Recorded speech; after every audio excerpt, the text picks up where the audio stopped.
A service of KIBMradio.com, the Internet's home for an all old-time radio.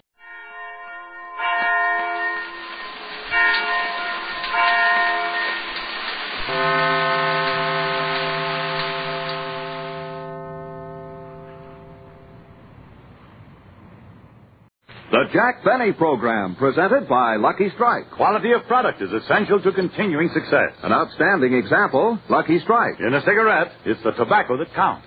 And today, tomorrow, always, Lucky Strike means fine tobacco. American. Lucky Strike presents The Man Who Knows. Mr. Brian Williams, veteran tobacco auctioneer of Paris, Kentucky, said recently, season after season, I've seen the makers of Lucky Strike buy tobacco that just can't be beat for real smoking quality. Yes, sir, it's ripe and mild. I've smoked Lucky's myself for 16 years. Year after year, independent tobacco experts like Mr. Williams can see the makers of Lucky Strike consistently select and buy that fine, that light, that naturally mild tobacco. Remember, LSMFT. LSMFT. Lucky Strike means fine tobacco.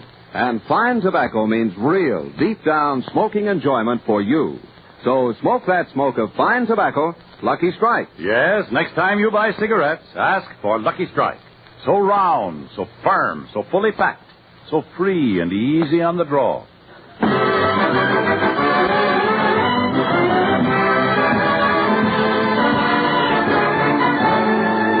The Lucky Strike program starring Jack Benny with Barry Livingston, Phil Harris, Rochester, Dennis Day, and yours truly, Don Wilson.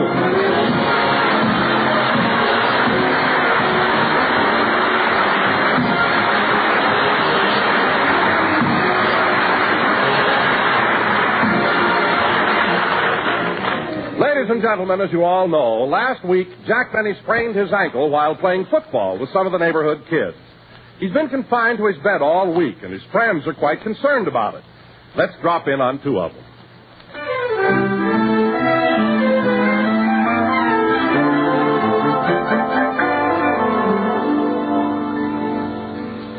Hey, Emily. What is it, Martha? Did you hear about Jack Benny spraining his ankle?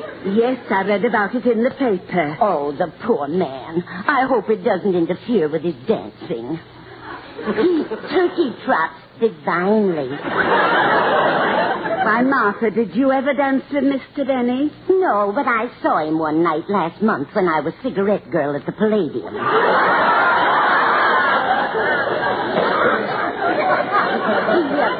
He called me over and bought a package of Lucky Strikes from me. Really?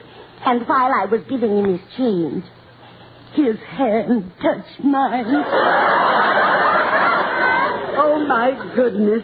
Then what happened? Oh, I don't know. When I came to, I was in the ladies' powder room. Oh, Martha, you're just making a fool of yourself over Jack Benny. I am not. You are, too. You even went to see the horn blows at midnight. Well, that was the only place I could be alone with him.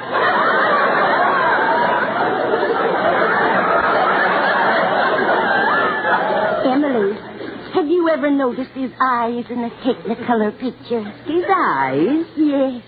They look like the reflection of the evening sky in two limpid woodland pools. Martha, stop talking about him like that. You'll blow the fuse on your hearing aid. But I don't care. You know, I sent him flowers this morning.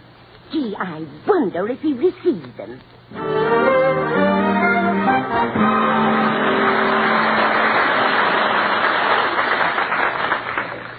How about another pillow, boss? No, I've got enough pillows. But, gee, I wish the bed was a little softer. Shall I empty the mattress? No. You better do that tomorrow morning. The banks are closed today. Yes. Where would you like me to put these flowers? Over there on the table. You know, I can't figure out who sent them. Let me see that card again, Rochester. Here you are. To Jack Benny from someone who admires you tremendously. I wonder who... Well, you know, boss, Lana Turner ain't going with Tyrone Power anymore. Say, maybe... No, he wouldn't send them to me. Rochester, hand me that mirror. I want to see if I need a shave. Here you are. Let's see. No, I guess I can get by without shaving.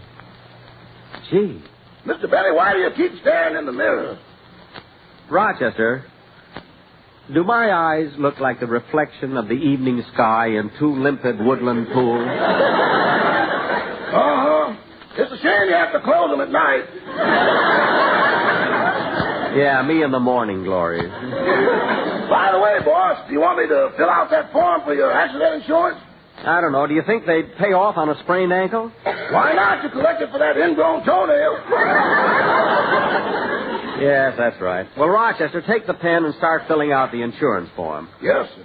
You can answer most of the questions yourself. Okay. Full name, Jack Benny. Address, 360 North Camden Drive. Occupation, radio comedian. Age, 38. That's my boy who said that.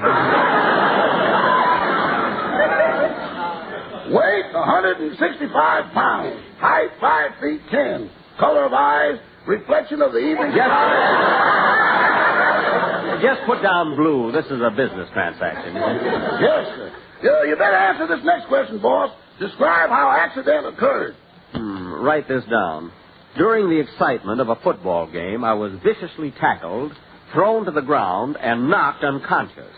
Name the description of person causing injury to you. Stephen Kent, 9 years old.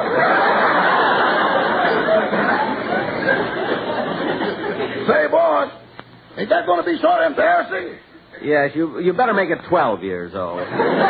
Nature of injury, severe sprain to the left ankle. And Rochester, see who's at the door. We'll finish this later. Yes, sir. Let's see. To Jack Benny from someone who admires you tremendously. Might be Hedy Lamarr or Ann Sheridan or Paulette or Betty Grable or... Gee, I better take off some of these blankets. It's getting kind of warm. It might even... Oh, hello, Don. Well, hello, Jack. Rochester told me to come right in. I came over just as soon as I heard about your accident. Well, that was nice of you, Don. And, Jack, I brought you this basket of fruit. Thought you might enjoy it. Gee, what a lovely-looking basket. Fruit, nuts, and everything. Look at those fruit there. Set it right over there on the table. Okay. Mind if I have an apple? No, not at all. How'd the accident happen, Jack? Oh, it's really silly. I was playing football with some kids, and I tripped and fell. You know, Jack, I was quite a football player during my college days. You were, Don? Yes, sir. Did you ever hear of the famous 7 blocks of granite? Yes. Well, I was known as the 7 barrels of blubber. I just ad-libbed that to cheer you up a little. Well, thanks. You're welcome. Mind if I have banana? No. Go right ahead. Well, seriously, Jack, I was pretty terrific as a football player. What'd you say, Don? I'll never forget my last college game back in 1927. With only 1 minute to go, I scored a touchdown on the hidden ball play by slipping the ball under my jersey. Well, Don, that was 20 years ago. You can take it out now. By the way, Don, how are things at the studio? How'd the rehearsal go? Oh, everything went fine, Jack. Good. Would it be all right if I have an orange? Oh, sure. Go right ahead. Rochester, answer the phone, please. Yes, sir. Hello? Hello, Rochester. This is Professor LeBlanc, Monsieur Benny's violin teacher. Oh, yes. I just heard the good news. No, Professor, it's his ankle, not his arm. Sacré bien. Who was that on the phone, Rochester? Professor LeBlanc. Oh. Say, Jack, was that your violin teacher? Yes. Mind if I have another banana? No. Go right ahead. You know, Jack, I was just thinking it would be an awful... Don, wouldn't they taste better if you peeled them first? Huh? I don't know. I've never tried them that way. Well, you should. You know, they're... Oh, hello, Dennis. I was hoping you'd come over. I wanted to ask you... hello, Mr. Benny. Hello. Say, Dennis, I was hoping you'd come over. I wanted to ask you about... How do you feel? Pretty good. Dennis, I was hoping you'd come over. I wanted to ask How's your ankle? Not bad. Dennis, I was... Hello, Don. Well, hello, Dennis. Gee, these grapes are good. Grapes? Don, when did you start the grapes? After I finished the tangerines. Tangerines? How can a man... Hey, Don, come to the window. I want to show you something. Look what I bought this morning. See it there against the curb? Well, a bicycle built for two. Say, who's that sitting on the front seat? My chauffeur. Your chauffeur? I got 2 shows, you know.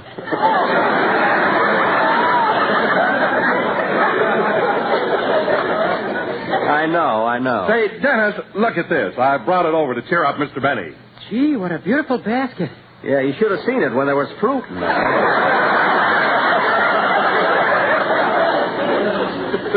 Say, Mr. Benny, I brought you something, too. Here. Oh, thanks, kid, thanks. But, what is it? It's just a plain stick. Oh, it was a popsicle, but it melted on the way over. Oh. And I had it gift wrapped, too. Well, anyway, Dennis, you meant well. Oh, by the way, Don, I'd like you to drop by my house if you can. We have our Christmas tree up already, and I want you to see it. Oh, sure, I'd love to, Dennis. How do I get to your house? We'll drive over to Wilshire Boulevard and follow the pink line down the middle of the street. The pink line? That popsicle was raspberry.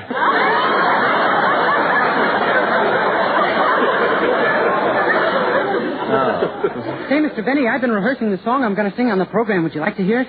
Well, what's the name of it? So Far. Oh, sure, Dennis, sure. Go ahead. Jack, do you mind if I have one of these walnuts? No, Don, go ahead. I'm glad you didn't bring me candy. I'm on a diet.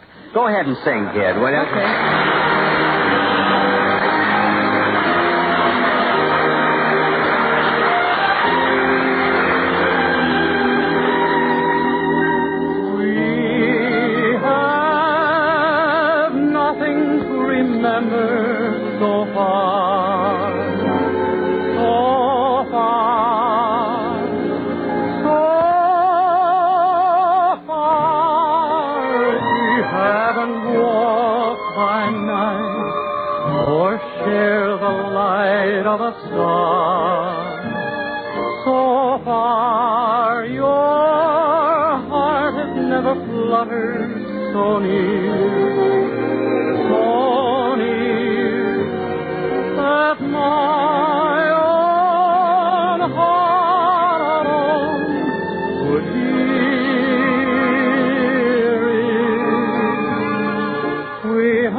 Dennis, that was a wonderful song, and it sounded great. Thanks, Mr. Benny. Don, not so loud with those walnuts. It makes me nervous. Oh, I'm sorry, Jack. Anyway, you're liable to... Who's that? Somebody at the door? I'll get it. Say, Mr. Benny, how long do you think you'll have to stay in bed with your sprained ankle? I don't know, but I've got to be up Thursday because I'm going to be a guest on the Dick Haymes show. Dick Haymes? Who's he? Who's he? Dick Haymes is a great singer. That's who he is. How many shows has he got?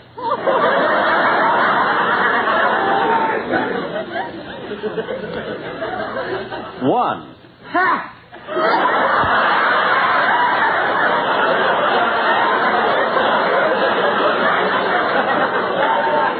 Dennis, what are you ha-haing about? Everybody doesn't have to have... Benny, right here, sonny. Hello, Mr. Benny. Oh, hello, Stevie. It's nice of you to drop in. Gee, I'm sure sorry I tackled you so hard that you hurt your ankle. Well, don't worry about it, Stevie. It's all in the game. Say, Stevie, this is Don Wilson on Dennis Day. Hi. Hello, Stevie. Hello. Mr. Benny, the boys in our club were sorry you got hurt, so we chipped in and brought you this. Oh, gee, my favorite magazine, True Confessions. Thanks, Stevie. Say, Stevie, I understand that you and the kids in the neighborhood have a pretty good football team. Yeah, we have uniforms and everything. How many footballs have you got? One. Ha!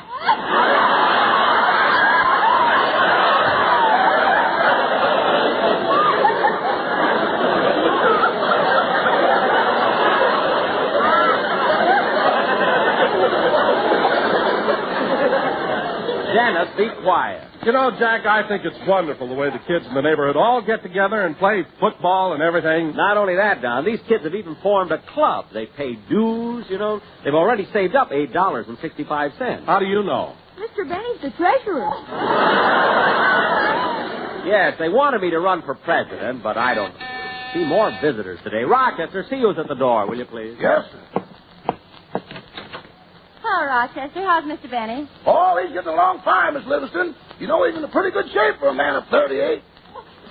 38? Rochester, Mr. Benny is 53. Well, then how come when he made out his income tax, he put down his age as 38? The government lets him withhold 20%. Rochester, who is it? It's me, Jack. Well, Mary. Mary, sure good to see you. Hello, Jack. How you doing? Hello, Mary. Hello, Dennis. Ha!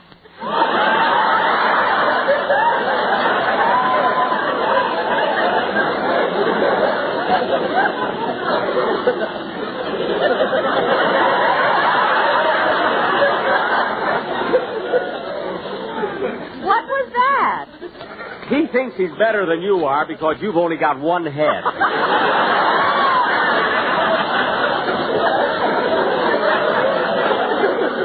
What? Oh, nothing. How's your ankle? Well, I can't walk on it yet. Say, Mary, did you bring me a present or anything? Yes, Jack. I left it in the living room. Should I bring it in? What is it? A rubber duck. You broke yours last week. Oh, yes. Well, it was nice of you to think of me. By the way, how are things in Palm Springs? Oh, I had a wonderful time, Jack. And just before I left, I got this letter from Mama. Oh, a letter from your mother, eh? Well, what does the Martha Graham of Plainfield have to say? I'll read it to you. Don, don't throw the shells in my bed.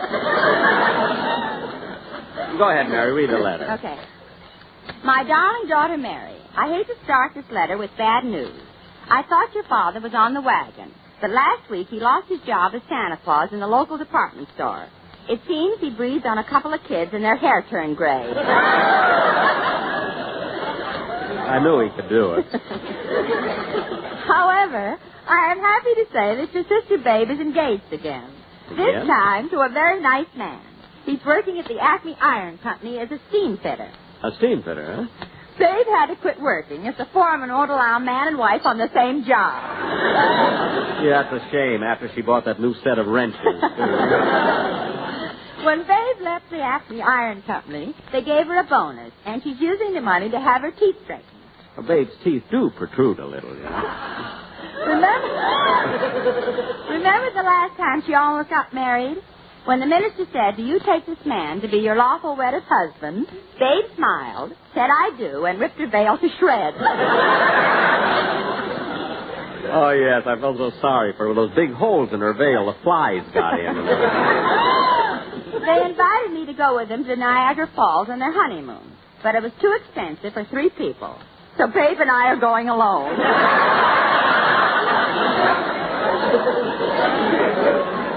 Mary, it's none of my business, but why doesn't your mother stay home? She has an answer to that. Oh. The reason I'm so anxious to go back to Niagara Falls is because it will bring back those wonderful memories of 1912. Just think, no other woman has gone over in a barrel since then. Not only that, your mother did it while the beer was still in it. No other news, so we're closed now. Your loving mother, Jersey Joe Livingston. Jersey Joe Livingston. Your mother sure reaches for those gags. Oh, wait a minute. Here's a P.S. Oh, fine. Your sister Babe just came in crying her eyes out and said the wedding is off. What? Her boyfriend came over and handed her a note that said, "We disaffiliate." No. It must be the real thing because it was written in coal dust. Gee, that's a shame. One thing about your mother's letters, they're always so interesting. Don, please. Say, Dennis, hand me that ashtray, will you? Okay, but Don put some walnut shells in it. Well, empty it. Okay.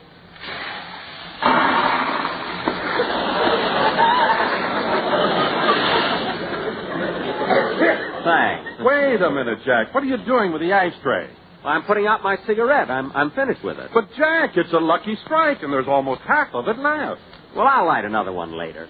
Say, Mary, do you think that... Don, what are you staring at? I was just thinking of that lucky strike lying there in the ashtray. What?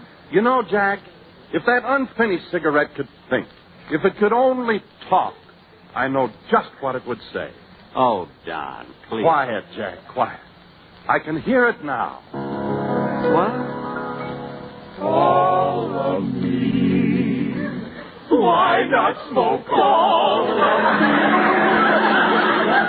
Hear my plea. I'm lonesome without you. Pick me up. Don't let me lay there. Another puff. Don't let me stay there. Can't you see what your lips mean to me? Grab me quick while I am still burning. You smoke the part that once was my heart. So why not smoke all of me? LSMFT.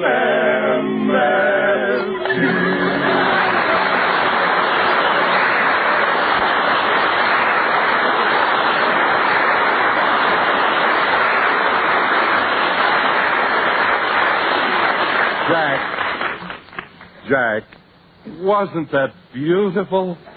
Beautiful? I didn't hear anything. And, Don, why are there tears in your eyes? I caught my finger in the nutcracker. Good. Gee, I sure wish I could get out of this bed. I'm so uncomfortable. Well, Jack, you've been lying in the same spot all week. Why don't you turn around and put your head at the foot of the bed for a change? That's a good idea. Help me turn around, will you? I'll help you, Jack. Thanks, Don. Ooh, be careful of my foot. Be careful of my sprained ankle. There, I'm all right now. Thanks, you're right, Mary. It is more comfortable with my head at this end of the bed. The doctor's here, Mr. Billy. The doctor? Sent him right in. How do you do? I'm Dr. Nelson. Somebody called me. I did. It's about Mr. Benny's sprained ankle. Oh, well, I'll examine that at once. Say, this does look bad. Look how swollen it is. My, what an ugly-looking mess. Doctor, you're looking at my head. My feet are at the other end.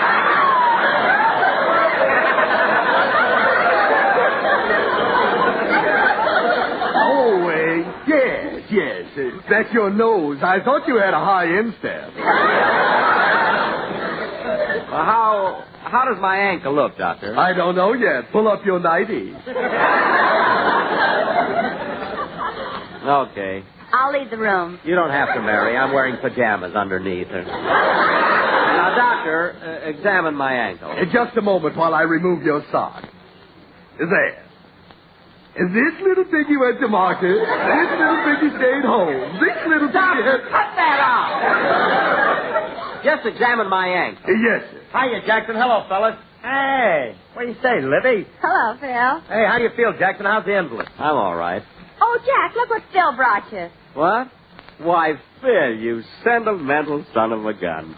Thanks for the flowers. These ain't for you. I thought you had a nurse. Well, I'll be darned. Here I am laid up in bed, and he brings flowers for the nurse. Well, ain't you got one? No, if I did have a nurse, how would you know what she looked like? Look, Jackson, what have I got to lose? If the dame's pretty, I give her the flowers. If she's really homely, Don can eat them. Well, you've certainly got that figured out. Hey, well, since you ain't got no nurse, Jackson, I think I'll give the flowers to Livy. Hey, here you are, Livy. Well, thank you. Wait a minute, Mary. I want this room to look nice. Put the flowers in the vase. Jack, Phil gave them to me, and I'm going to take them home. You are not. I'm the one who's laid up, so give me those flowers. Okay, here. After all, it's my house, you know, and Ouch! Doctor, what did you do to my foot? I bit you, you mean old man!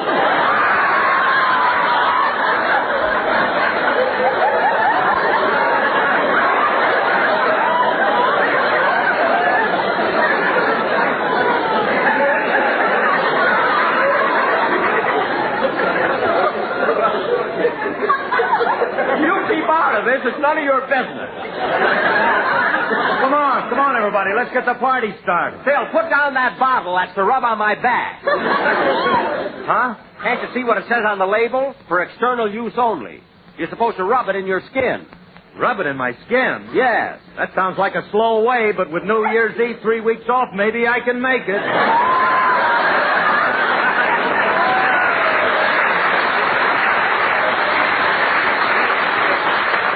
Yeah, if you rub hard, yeah. Hey, look, Jackson, I got to run along. I got to go down to the pool room, rehearse my own show.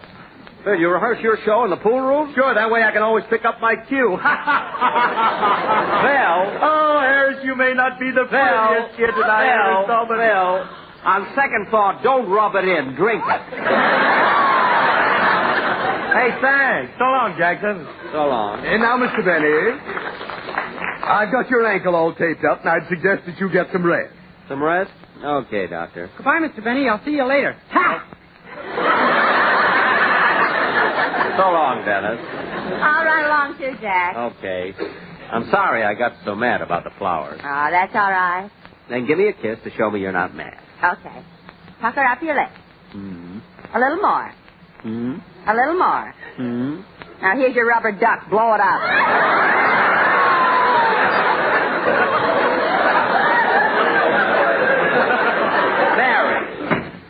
Well, it's my own fault for being such a mean old man. See, my toe hurts. Well, I'll run along too, Mr. Benny, and remember what I said. Get some sleep. I will. Would you like me to leave you a sleeping pill? No, I'll just tune into Fred Allen. It's quicker that way. Goodbye, Doctor. Goodbye. Oh, Rochester. Rochester. Yes, sir. Look, I'm going to try to get a little sleep. I wish you'd read that book to me. That might help. You know, the one you started yesterday. Oh, yes. Let me see. Where is it? Here it is, right here. Let's see. Where were we? Oh, yes. In this town, there lived a farmer who was disliked by all of his neighbors because he was so greedy. And one day he walked out to the barn and found that his goose had laid a golden egg. Gee. The next day, the farmer went out to the barn and found that his goose had laid another golden egg. God. And then the third day, another golden egg. Oh, boy. On the fourth day, the goose laid Rochester, read something else. I'll never go to sleep. That's too exciting. Find another story, will you? Okay, here's one. Once upon a time, in a great big forest, there lived 3 bears. A mama bear, a papa bear, and a little baby bear. These 3 bears had a house in the woods. And in their house, there was 3 bears. A mama bear, a papa bear, and a little baby bear.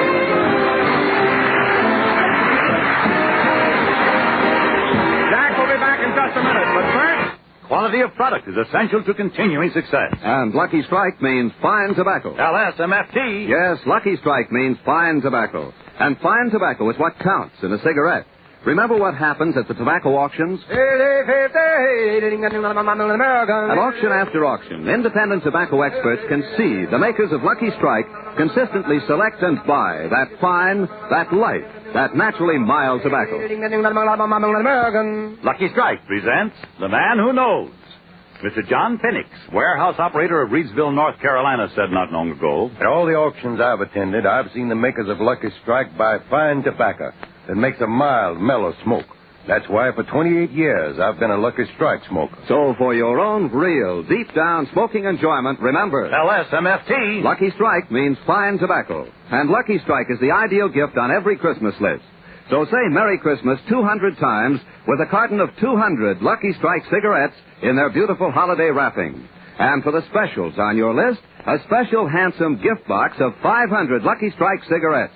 Each so round, so firm, so fully packed, so free and easy on the draw. The baby bear said, someone's been eating my porridge and ate it all up. Rochester, don't read any more. I'll try to get... John, are you still here? Why didn't you go home? I can't. I'm sick as a dog. This is NBC, the National Broadcasting Company. The Jack Benny Program, presented by Lucky Strike. Quality of product is essential to continuing success. And Lucky Strike means fine tobacco. LSMFT. Yes, Lucky Strike means fine tobacco. And in a cigarette, it's the tobacco that counts. Remember what happens at the tobacco auction? At market after market, independent tobacco experts can see the makers of Lucky Strike consistently select and buy that fine, that light, that naturally mild tobacco. American. Lucky Strike presents The Man Who Knows, the Tobacco Warehouseman. Mr. Alexander Irvin, well-known tobacco warehouseman of Reidsville, North Carolina, said recently, "For many seasons, I've seen the makers of Lucky Strike buy ripe, mellow tobacco. Fine tobacco you just can't beat for real smoking quality. Smoked Lucky's myself for 14 years. So for your own real, deep-down smoking enjoyment, remember... LSMFT. Lucky Strike means fine tobacco. And Lucky Strike is the ideal gift on every Christmas list. So say Merry Christmas 200 times with a carton of 200 Lucky Strike cigarettes in their beautiful holiday wrapping. And for the specials on your list, a special handsome gift box of 500 Lucky Strike cigarettes. Each so round, so firm, so fully packed, so free and easy on the draw.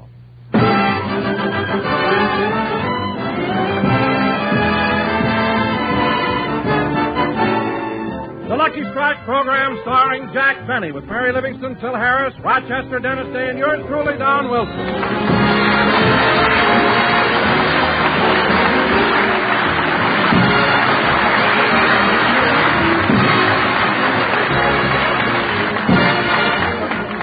Ladies and gentlemen, as you all know, there are only 3 more shopping days till Christmas. So let's pick up Jack in Rochester on their way down to do their last-minute Christmas shopping.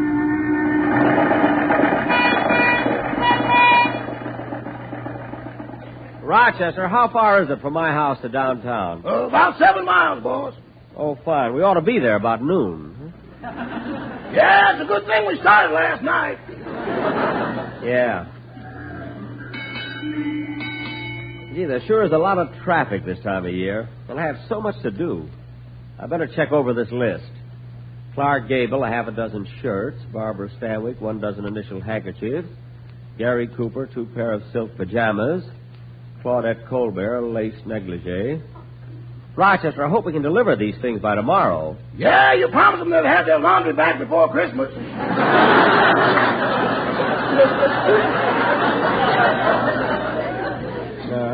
We may have to work nights. Oh, well, let's not worry about that now. Darn, we'll never get downtown at this rate. So slow riding behind the trolley. You want me to cast off and hook onto a bus?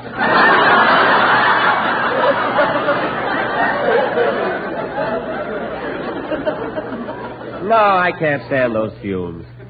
You know, Rochester, Christmas is a lot different now than it was years ago. I remember one Christmas Eve when I was a kid. The ground was covered with snow, and as I looked out the window, in the distance I could see someone dressed in red.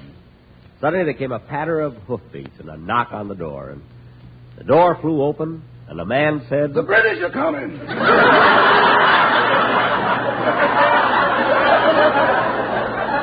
He did not. He said, "Merry Christmas." It was Santa Claus.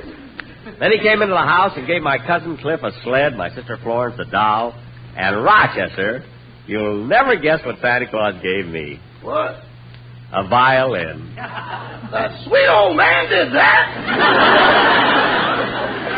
Rochester, don't be so... Oh, there's the store. We better start looking for a place to park. Here's a place. Slow down while I see what it says on the sign.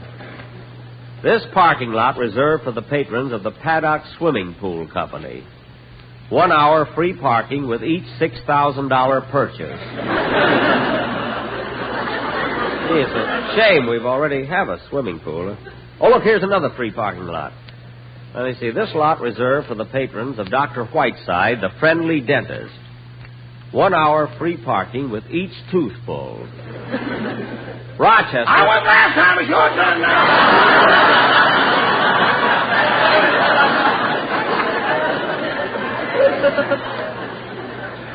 Well, never mind. Let me out and you find a place to park the car. I got to meet Miss Livingston. Okay. Gee, there's certainly a lot of people downtown today. Jack, oh, Jack. Oh, hello, Mary. Jack, I've been waiting for 15 minutes. Oh, I'm sorry. We got held up in traffic. Let's go in the store. Mary, you have my Christmas list, haven't you? Yes, here it is. What does it say? It says, Dear Jackie boy, I couldn't meet you last night because the customer spilled a chocolate soda all over my uniform. So I... The list is on the other side. Give it to me. Wait a minute, Jack. Who's Josephine?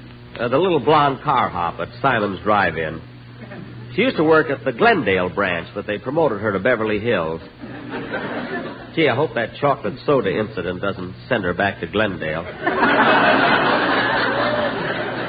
You know, she's very pretty, Mary. The Drive-In uses her pictures in all their newspaper ads. Oh, yes, I remember. She was Miss Cheeseburger of 1946. Yeah, she'd have made it this year, too, but her mustard was on crooked. Just goes to show you. Fate. A little thing like that, huh? Let me see that list, Mary. Here you are. Gee, I still have to buy a present for my old girlfriend, Gladys Abisco. I don't know what to get her. You think she'd like a lipstick? I don't know. She got lips? Yes. Oh, stop being so catty. I know what. I'll just send her some flowers. Now, come on. Before I do any shopping, I want to open a charge account. There's the credit department over there.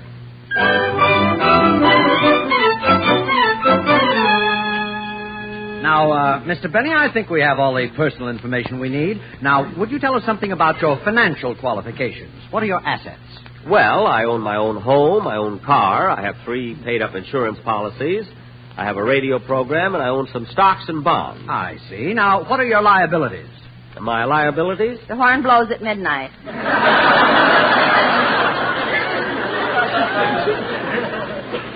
Mary. The horn blows at midnight. Oh, yes, that was a picture. Thank you. Now, Mr. Benny, in what bank do you keep your money? The Bank of America, California Bank, Security Trust Company, Farmers and Merchants Bank, Mercantile Trust Company, Security Savings Bank, First National Bank of New York, Pittsburgh Trust Company, National Bank of Commerce. Can I help you, young man? Help me? Yes, you've been standing in front of this counter for 10 minutes. Oh, I'm sorry. I'm confused. Well, that's understandable. You're confused because it's Christmas time. You've got the Christmas spirit. You're doing your Christmas shopping, and you're looking at so many different things. Well, that explains why I'm confused in December, but what about the other months? Well, I wouldn't know. I'm just standing behind this counter because in a moment of enthusiasm, I sold my pants.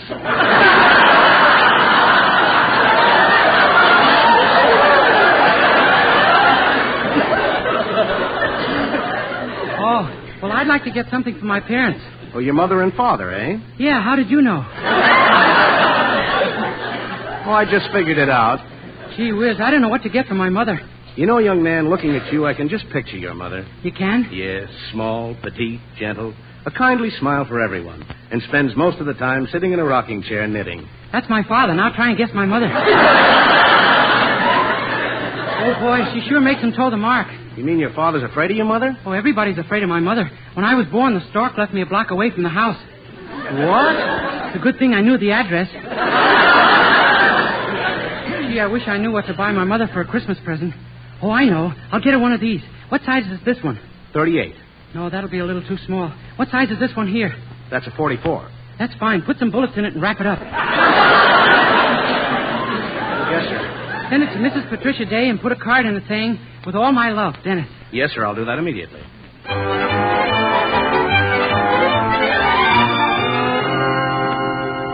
First National Bank, Bank of Manhattan, Sacramento Savings and Trust, San Francisco Bank Exchange, and the Benny Trust Company of Waukegan.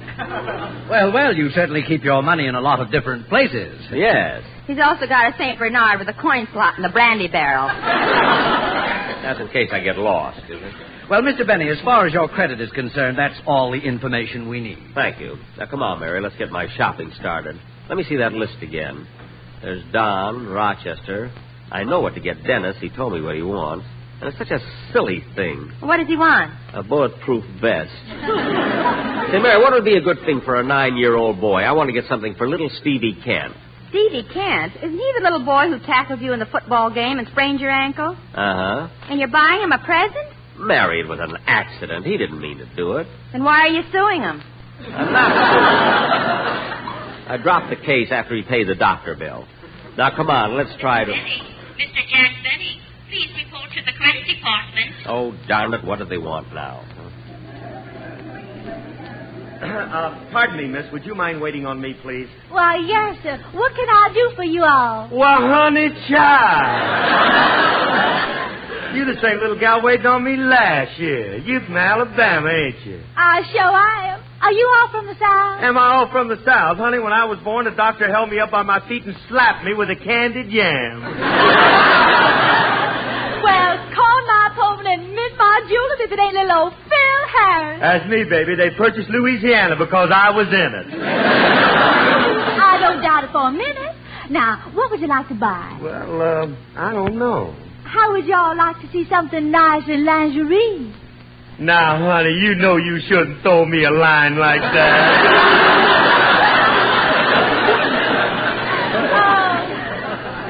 Gee, Mr. Harris, you're so cute. Yeah, everybody notices it.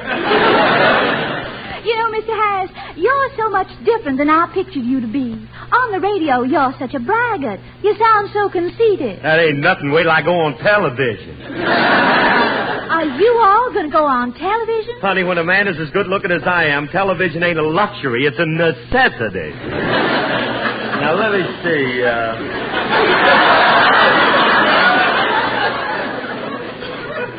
Let me see. I'm wondering, honey, what I can get for my wife. I'll tell you what. Hey, give me one of them negligees there.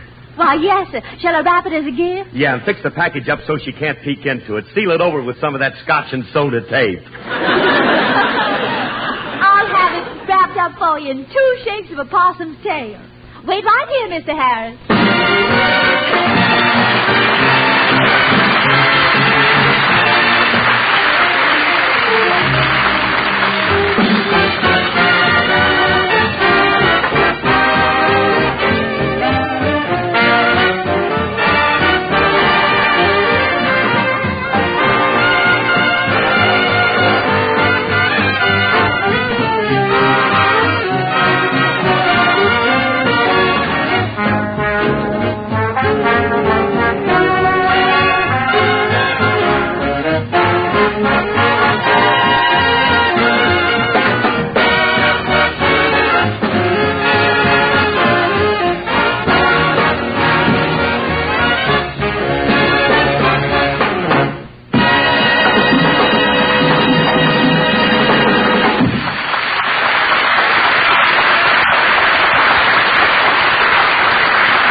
Say, mister, there was a call that I report back here to the credit department. Oh, yes, Mr. Benny. The store has checked your financial standing, and we're happy to say that the papers are all ready for the loan.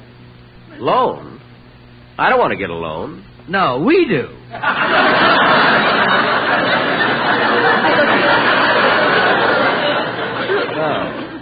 Well, how much... Jack, come on. You came here to do your Christmas shopping. Oh, yes. You better call me at home, mister. Come on, Mary. I might as well buy the flowers for Gladys Zabisco first. Okay.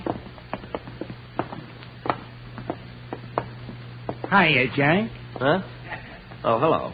Long time no see. That's right. Come on, Mary. Jack, who was that? Oh, he's that racetrack tout who used to hang around Santa Anita. What a guy. Come on, let's get away from him, huh? Oh, wait a minute, Jack. I want to stop the lingerie counter. I like this shade, miss. I'll take this pair of 2-thread hose. You're wrong, lady. This hose is 3 threads. Oh, no, it's 2-thread. I beg your pardon, but it's 3 threads. Listen, sister, don't argue with me. Not so long ago, I was standing right where you are. Let's tell her, Mary. I don't know why I'm so fresh. She's making more money than I am. Only during the holiday season. Anyway, Mary, you don't have to buy stockings. I was going to give you a pair for Christmas. I'll buy my own. I wore the stockings you gave me last year, and everybody thought I was a nurse.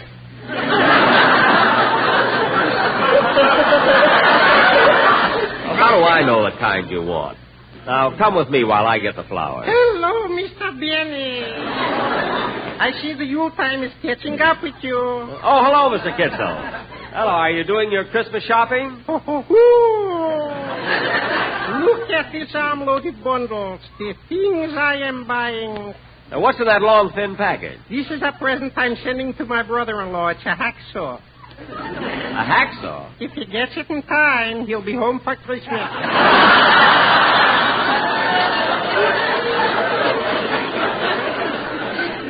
Mr. Kitzel, your brother-in-law is a prisoner? No, he's the warden. Well, if he's the warden, why does he want a hacksaw? He was playing truth or consequences with the prisoners, and he lost. Oh. Say, Mr. Kitzel, what are you getting your wife for Christmas? I got it already here in this box. It's a beautiful fur coat. Well, that's nice. What is it, fox or sable? On the label, it's sable. In the box, it's fox.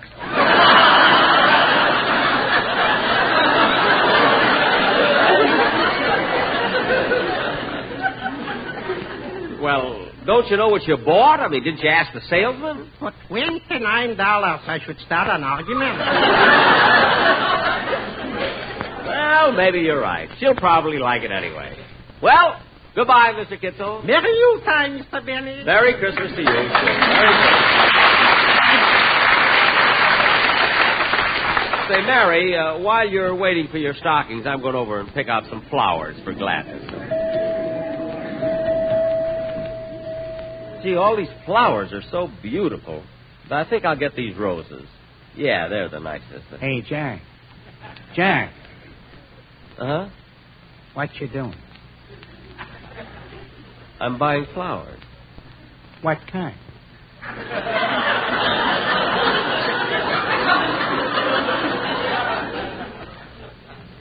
I'm buying roses.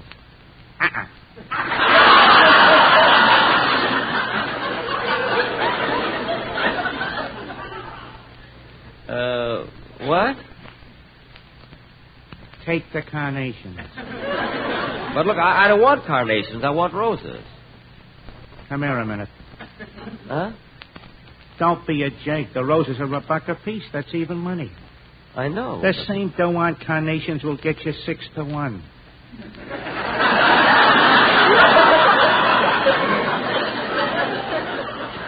Six to 1. Don't take my word for it. Here it is in the seed catalog. Look, mister. I'll show you. Now, let's see. Poppies, gladiolas, chrysanthemums, poison ivy. Oh, that's been scratched.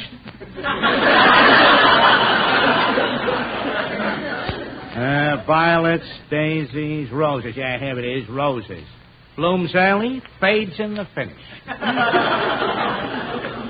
Well, look, I don't care what it says. I'm still going to buy the roses. Okay. It's your money.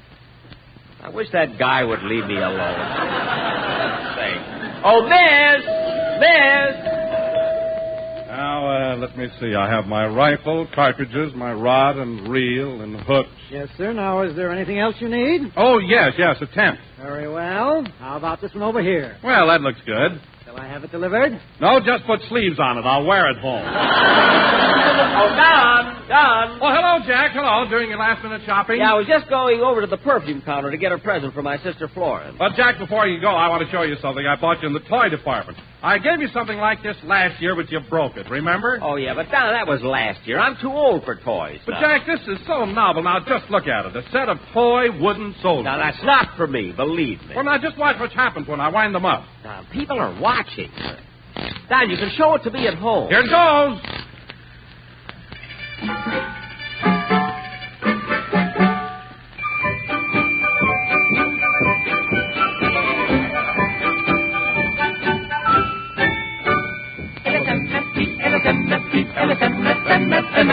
It's a smoke for you, it's a smoke for me, it's a smoke for we.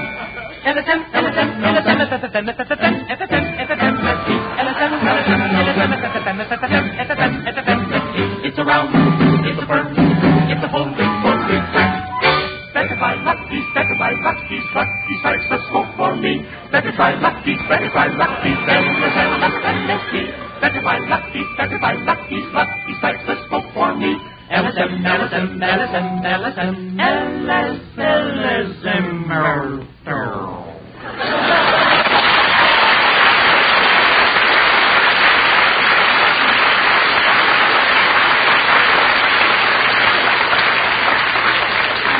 Oh, darn it, I'll have to wind them up again. Never mind, Don, forget it. It was nice of you to think of me anyway. I'll see you later. Jack, I've been looking for you. Oh, I'm sorry, Mary. I stopped to talk to Don Wilson. Oh, say, Mary, don't let me forget to buy something for Fred Allen. Fred Allen? Yeah, I don't know what to get him. He has nothing.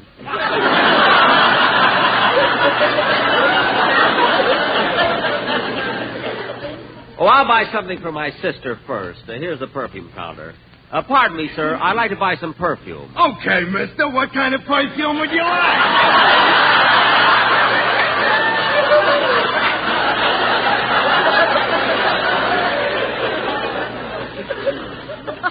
Well, I don't know. What's popular right now? Well, here's something that's not too strong, yet leaves a trail of broken heart. Oh. It's called Avec très je t'aime beaucoup, my chérie très vite. What does that mean?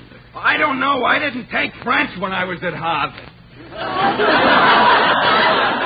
Oh, well, anyway, I don't think I'd like that. What else have you got? Well, here's some other perfume called Essence of a Locker Room.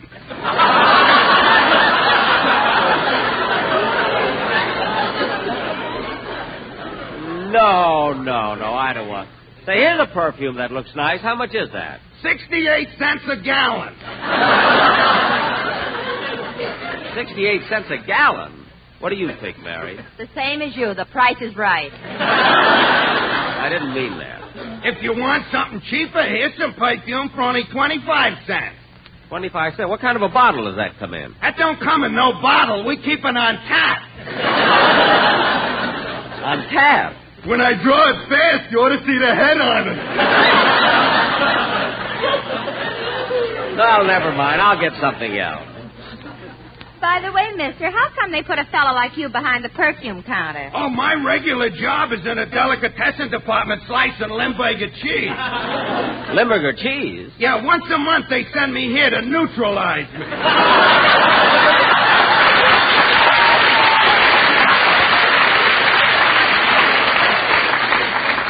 Well, you must have just come up. Come on, Mary, let's go. Mary, let's go to another counter and see. Oh, look. There's Rochester buying some couplings. Oh, yeah, I wonder who they're for. Let's sneak up behind them and listen. I think these are beautiful. They're very unusual. Yeah, but I don't think my boss would like them. They ain't his style. I see. What type of man is your boss? Well, he's medium tall, medium weight, and rather conservative. By conservative, you mean he's parsimonious? Parsimonious? What's that? Frugal. What's frugal? Thrifty. You're headed in the right direction, but you've got a long way.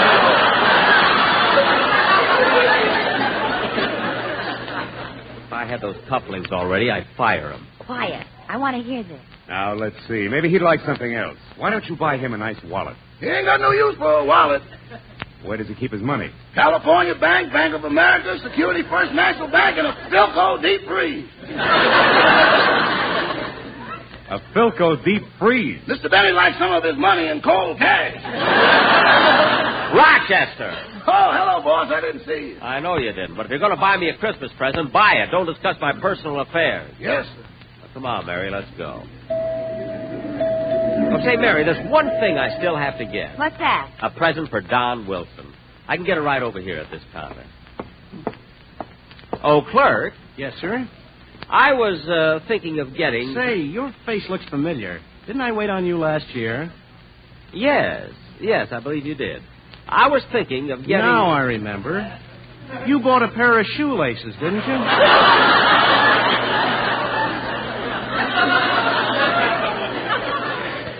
Yes, I did. Now, I was thinking of getting... You couldn't make up your mind whether to get plastic tips or metal tips. That's right.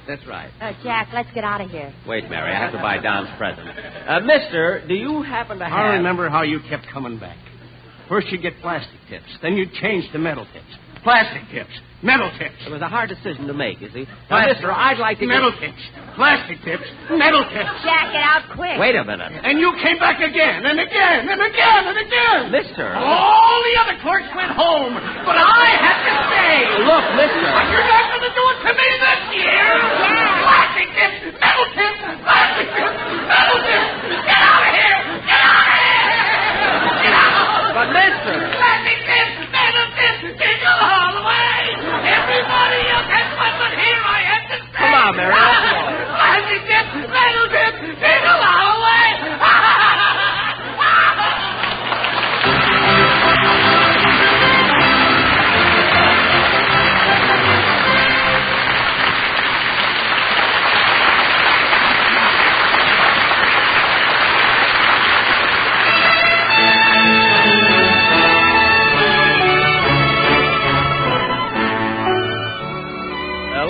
gentlemen, since this is our Christmas show, we feel that it is fitting to close with a medley of Christmas carols sung by Dennis Day. Oh, little town of Bethlehem, how still we see thee lie above thy deep and dreamless sleep. The silent stars go by, yet in thy dark street shineth the everlasting light. The hopes and fears of all the years are met in thee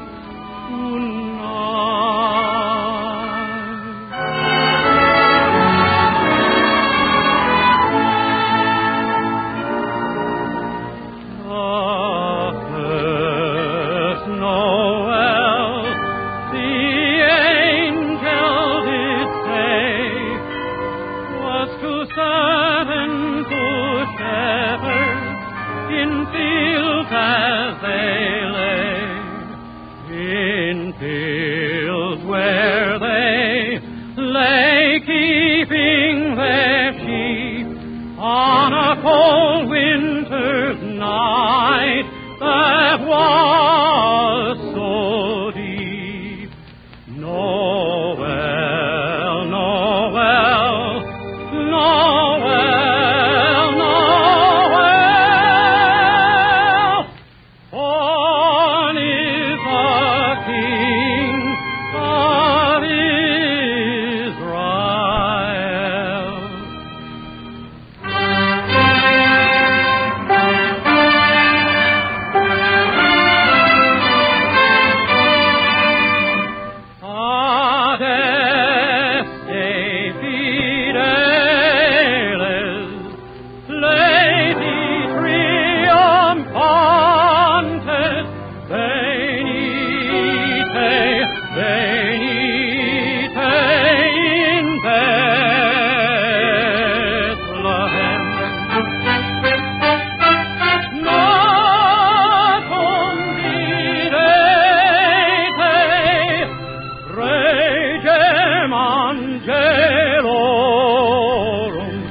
This is NBC, the national broadcasting company. The Jack Benny program, presented by Lucky Strike. Quality of product is essential to continuing success. An outstanding example, Lucky Strike. In a cigarette, it's the tobacco that counts. And first, last, always. Lucky Strike means fine tobacco. American. Lucky Strike presents The Man Who Knows, the tobacco auctioneer. Mr. William Whitley of Henderson, North Carolina, has sold over 500 million pounds of tobacco leaf, basket by basket. Recently, he said, season after season, I've seen the makers of Lucky Strike buy fine ripe tobacco, fragrant tobacco that makes a fine smoke. I've smoked Lucky's myself for 13 years. At auction after auction, independent tobacco experts like Mr. Whitley can see the makers of Lucky Strike consistently select and buy that fine, that light, that naturally mild tobacco. Remember, LSMFT. Lucky Strike means fine tobacco. And fine tobacco means real, deep-down smoking enjoyment for you. So smoke that smoke of fine tobacco, Lucky Strike. Yes, next time you buy cigarettes, ask for Lucky Strike. So round, so firm, so fully packed, so free and easy on the draw.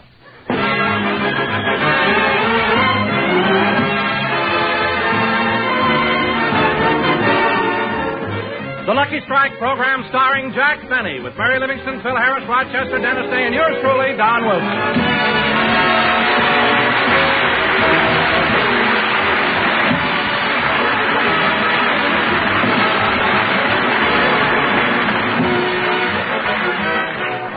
Ladies and gentlemen, let's go back about an hour to Jack Benny's home in Beverly Hills, where Jack has just finished having his lunch.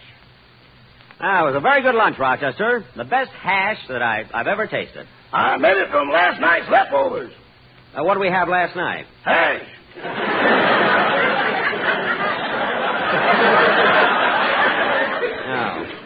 Well, I got to rush over for my broadcast, so let's get these dishes washed. I'll do them. No, Rochester, I'll do them. I want to try out that new electric dishwasher I got for Christmas. But, boss, there's something wrong with it. Oh, nonsense. You probably don't know how to operate it.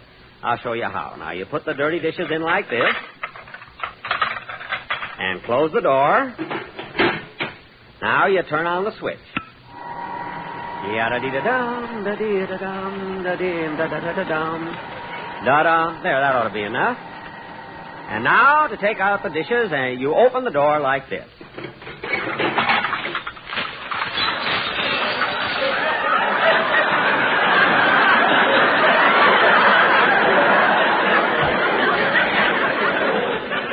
I told you, boss, there's something wrong with it. Well, there shouldn't be. It's a new machine. I'm going to try it again. Get some more dishes out of the cupboard. But, boss. Open the cupboard. Okay.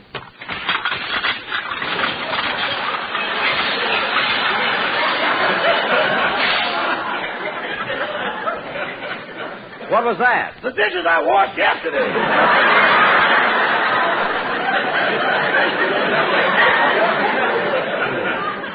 I can't understand what's wrong. Neither can I. I put it together the same day that I assembled the other kitchen appliances. I don't see why it should break the dishes. It looks all right from the outside.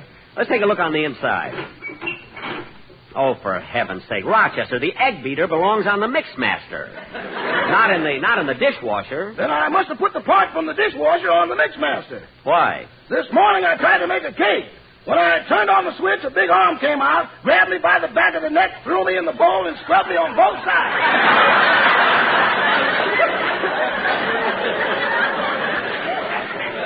What? And before I knew it, I was sitting in the cupboard on the third shelf. See, they even put them away for you. Rochester, call the appliance company and tell them to come out and fix the machine. I got to get down to the studio. But, boss, you can't go in those old clothes, and you need a shave, too. I haven't got time now. I'll clean up at the studio. Now go out in the garage and get the car, please. The car ain't running. Rochester, did you wreck the car? Well, boss, it wasn't my fault. What happened? Well, I took the car out for a while last night, and on my way home, I made a sharp turn and came face to face with a steamroller. Steamroller? Oh, so that's why you were so quiet when you got home last night. I didn't even hear you open the garage. I didn't have to. I slid the car under the door.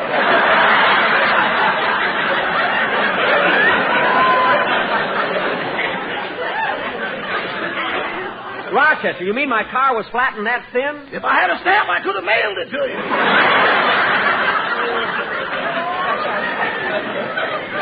Oh, well, you better get it fixed. Anyway, I'll take the bus down to the studio. So long, Rochester. So long, boss.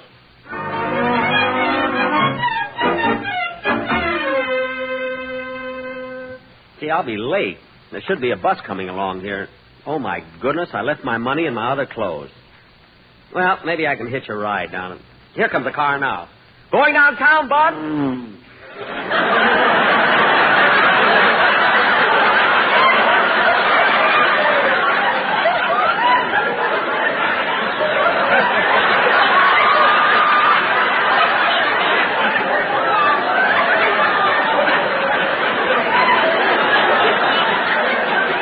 Here comes another. Going downtown?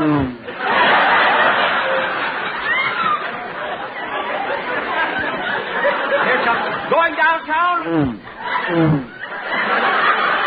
See, that one had a trailer on it.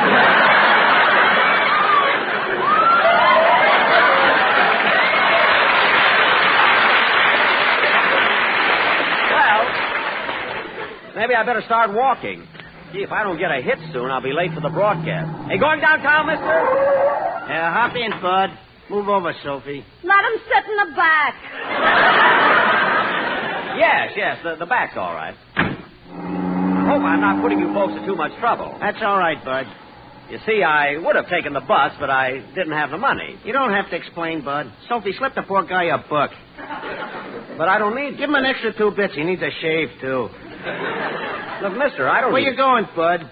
To NBC. How do you like that, Sophie? Instead of looking for a job, he goes to see radio programs. Yeah, he's probably too old to work anyway. Yeah. Hey, by the way, Bud, how old are you? 38. Hey, Max, did you hear what he said? Sophie, when you can't hold a job, your family throws you out, you bum around the country all your life. When you get to be 38, you look like that. Look, mister... Nothing personal, Bud. And by the way, where do you live? Beverly Hills. Get him, Sophie. Beverly Hills. I suppose you have a big house and a butler and a swimming pool? Max, stop teasing him. Okay. Gee, it's a nice car you have here. What kind is it? A Buick? Oh, boy, I wish I had one like it. What year is it? 1928. Gosh. This is a beauty. Turn on the radio, Sophie. Did I tell you about the place called Doo-Wah Diddy? It ain't no town, that ain't no city. It's awful small. Hey, they started the program without me. She's got bakery, It's my own candy fault. yams, Sophie, no sugar turn cubes, off the Virginia radio. ham, basement full. What's griping you, Bud? Plenty. They started the program without me. How do you like that, Sophie? This bum's got a ticket to the program, and he wants him to wait till he gets there. Now, wait a minute, mister. You can't talk to me like that. All right. Calm down. I won't calm down. Do you know who I am? Sure. You're Bing Crosby or Bob Hope or Jack Benny. Max, for heaven's sake, stop teasing him.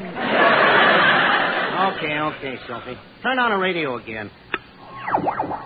Hey, Donzie, what did Jackson get you for Christmas? Shoelaces again? No. Jack didn't know what to get me this year, so he came over to my house and painted my bedroom. Say, Phil, how'd Santa Claus treat you? Oh, great, Donzie, great. I got a lot of stuff for my friends, but the best gift of all is this fountain pen. Just look at it. But, Phil, you have several fountain pens. Not like this one. You know that little stack inside that holds the ink? Yeah? Bourbon. Bourbon? Yes, sir. I got the only fountain pen with a highball point. If he thinks that's funny, he's got another Sophie, turn off the radio. What's griping you now, Bud? Nothing. I just didn't think that joke was funny. Oh, I suppose you can tell him better. You're darn right I can tell him better. Did you hear the one about the... Shut up!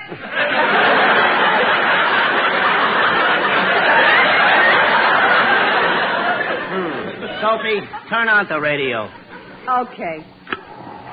And now, ladies and gentlemen, as long as Jack isn't here yet, we'll keep things rolling with a number from our singing star, Dennis Day. Go ahead, Dennis.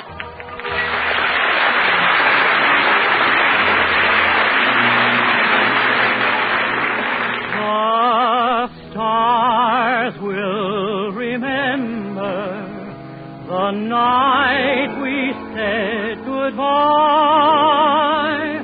The stars will remember, so will I.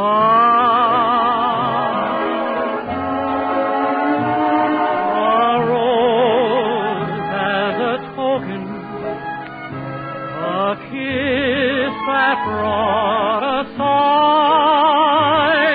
The stars will remember, so will I. And now the stars and I, we share the lonely lane. But in my solitude, it seems I hear you call my name. The world may forget you as time goes passing by. The stars will remember, so will I.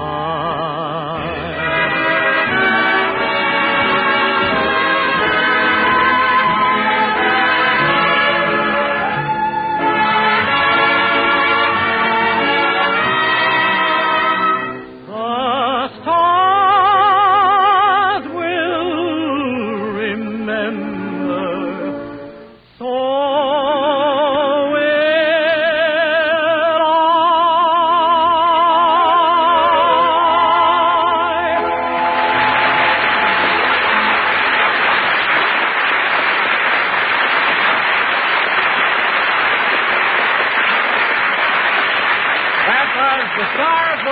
sung by Dennis Day. And Dennis, that was Okay, really... Don, okay, I'm here. Hiya, Jackson. Hello, Jack. Hello, fellas. Yeah, I'm sorry I'm late, but I rode down here with Barbara Stanwyck and Robert Taylor, and they just wouldn't let me go. Say, Dennis, you sang beautifully. How do you know? I heard the program on the way down. Hey, Jackson, didn't Livy come down with you? No, Phil. Mary can't be on the show today. She got a cold, but she's getting along all right. Now, kid... What'd you give her for Christmas, Jack? Mary? Oh, I gave her a beautiful gift. A pair of alligator shoes. Alligator shoes? That's awful.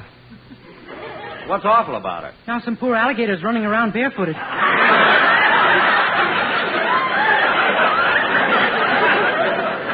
Oh, for heaven's sake. Now, kid... In the winter, too. Dennis, be quiet. Kid... Oh, say, Mr. Benny. What? See this tie I'm wearing? My girl knitted it for me for Christmas. Your tie? Well, what are those things hanging on the side? Sleeves. She started to make a sweater and changed her mind.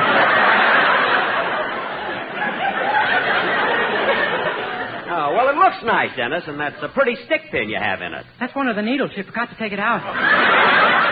Well, it's a beautiful gift, though. Now, kid, I'm sorry I was late, but now that I'm here, we better get on with the show because we've got a very important play to do. Well, Jack, before we go into that, I think we ought to have a commercial. I've got the quartet right here. Oh, yes, the sportsman. Well, all right, Don, let's have the commercial first. Jack, the boys have a very bad cold, but they'll do the best they can. All four of them have a cold? The four of them? Yes. Gee, that's too bad. Well, let's hear the commercial anyway. Okay, take it, boys. Happy days are again with New Year's Eve toast. Again, we will all stand up and again. Happy days for you and me. Lucky days are here to stay. In fact, they've never been away. So we'll celebrate on New Year's Day with an LSMFT. Too bad you've all got the flu. I can tell you just what to do. Get in bed and stay there. Petey Riggs will be here soon. We've got his straight from healthy food. So let's light up while we sing his tune. Happy days are here again. Here again.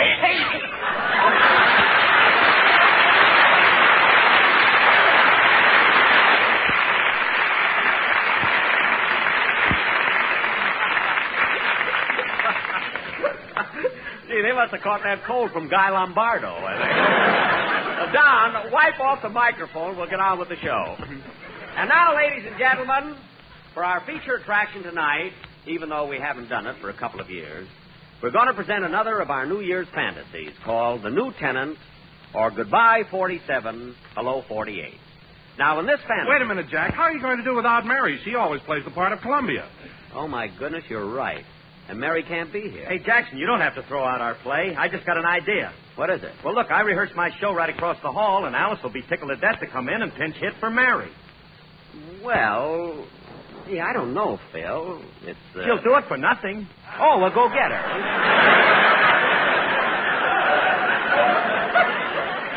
You go ahead. What do you mean, go get her?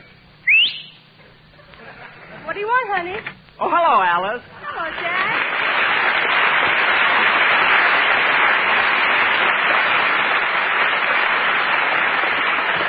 See, Alice, I'm so glad you came in. We want you to help us out with our play. You see, Mary can't be here. Oh, that's too bad. What's wrong with Mary? She's home in bed with a bad case of alligator shoes. Dennis, Mary has a cold, Alice. Now, let's get on with the show. Now, in our fantasy, I will play the part of the old year 1947, who is living in a big boarding house run by Uncle Sam and his wife, Columbia. Now, Alice, you'll play the part of Columbia. Columbia? Yes. On this network?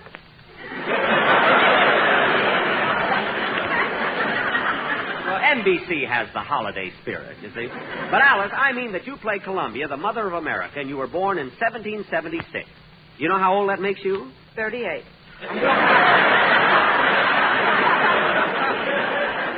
38. If it's good enough for you, it's good enough for me. Oh. Well, there's room there for both of us, you know. Now, Phil, you play the part of Uncle Sam, and you and Alice have 48 children. And you may soon have another child. Hawaii. Alice, come back. It's only a play.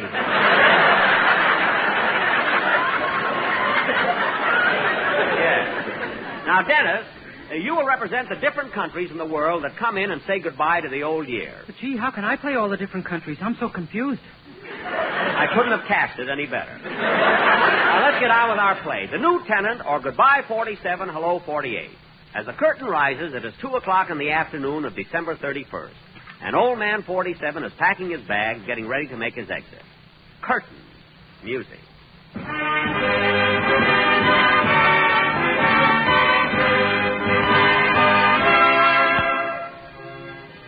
Oh, Columbia. Columbia. Come here a minute, will you, please? Well, what do you want, 47? Give me a hand, will you? I got to get out of here before midnight to make room for the new tenant. Well, it's only 2 o'clock in the afternoon. What's your hurry? I got a lot of packing to do. Hand me that, will you? Oh, why, old-timer. Bubble gum. Yep. Love the stuff. But how can you chew it? You ain't got the teeth. I gum my gum by gum.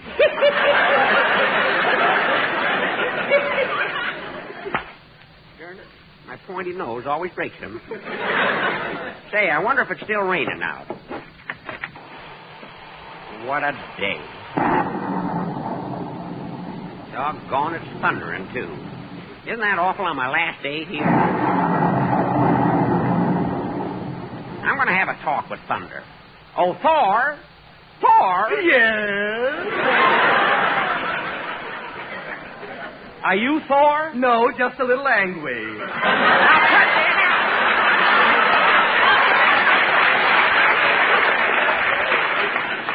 Now, don't be funny. This is my last day on Earth. Good. What? You've been a lousy year, and I'm glad to get rid of you. Lousy year? What are you talking about? I've been as busy as a bee. Tremendous production.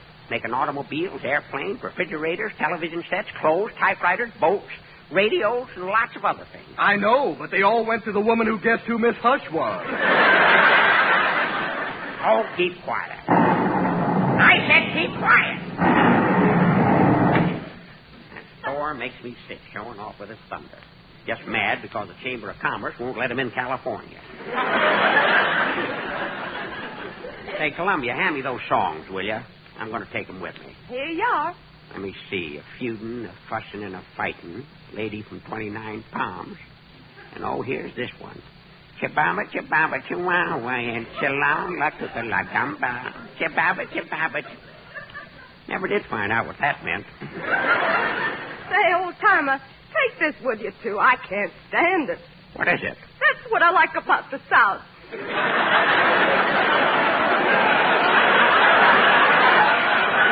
Doggone, I never found out what that meant either. Okay, give it to me. Well, howdy, old-timer. Hello, Uncle Sam. Afraid you wouldn't get here in time to see me go. Well, I'm sorry, but I've been busy. Well, what you been doing, Sam? Been over in Arizona trying to help some of our children, them Navajos. The Navajo Indian? Yep, the way we treated them, our faces should be red, too. Yeah. I hope you see everything's all right, though, from now on. Well, I better get on. Come in. Hey, it's my neighbor, Mexico. Mexico? Excuse me for talking in your face, senor, but I came to say goodbye, I think. Well, thank you. Say, Mexico, it was awful nice of you to come up and say goodbye to the old-timer. Oh, it was nothing, senor. I was tired of fiesta, so I come up to your country to siesta. To sleep? No, to siesta, William.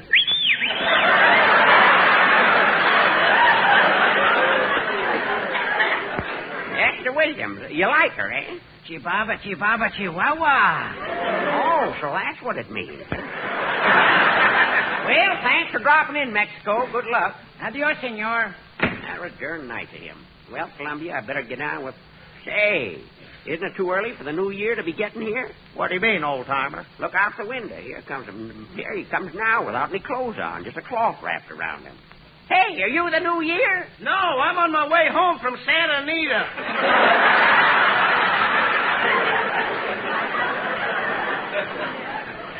Doggone, I thought sure.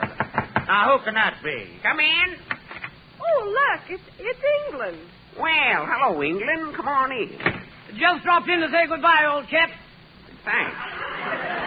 Say, wait a minute, England. Is it snowing outside? No, that's rice on my shoulders. We had a big wedding a little while ago. Oh, yes. And how are you, Uncle Sam? You'll get it.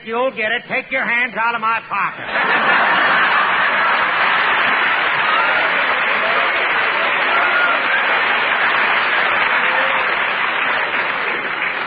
Well, don't make him wait too long, Sam. He needs it pretty bad. Huh? Thanks, old-timer, and cheerio. So long, England, and good luck. You know, he's quite a guy. Now, let's see. What else can I pack? Do you want to take these flying saucers with you? No, I need them like a moose needs a hat rack. I heard that on some radio program. Something about Norman Krasny. I wonder if it's still raining. No, it's just a little cloudy. But, oh, look, the sun's a-breaking through. Well, doggone if it ain't. Here comes the sun. Hello, Sal. Hello, old-timer. Doggone, look at the way the sun is beaming. Yep, and get a load of that beam. Hey, Sal, nice of you to come out on the last day. Yeah, just warming it up for the Rose Bowl game. Oh, yeah. Well, Sal, you ought to go to New York, melt some of that snow they got over there. That was my fault. They kept singing about a white Christmas, and they got it. I guess you're right. Well, so long, Sal. So long, old-timer. Always like to see him. Does my rheumatism good. Well, I better finish packing.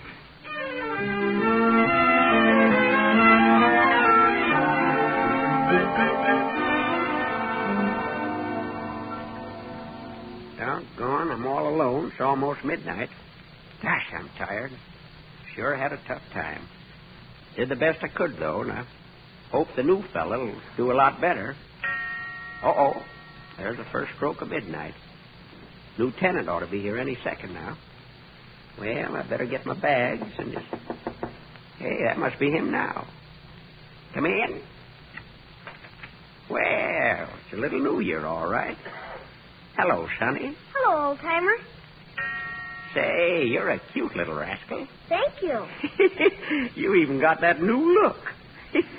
Your diaper's 2 inches longer. Come on in, make yourself at home. I'm just about to leave. Oh, by the way, Sonny, before I go, I want to show you my picture album. Your picture album? Yep. Here, I'll show you. Now, take a good look at this picture. Here's something I'm mighty proud of. That looks like a railroad yard with all those trains. Yep. That long one over there is the friendship train. Started out with just a dozen cars.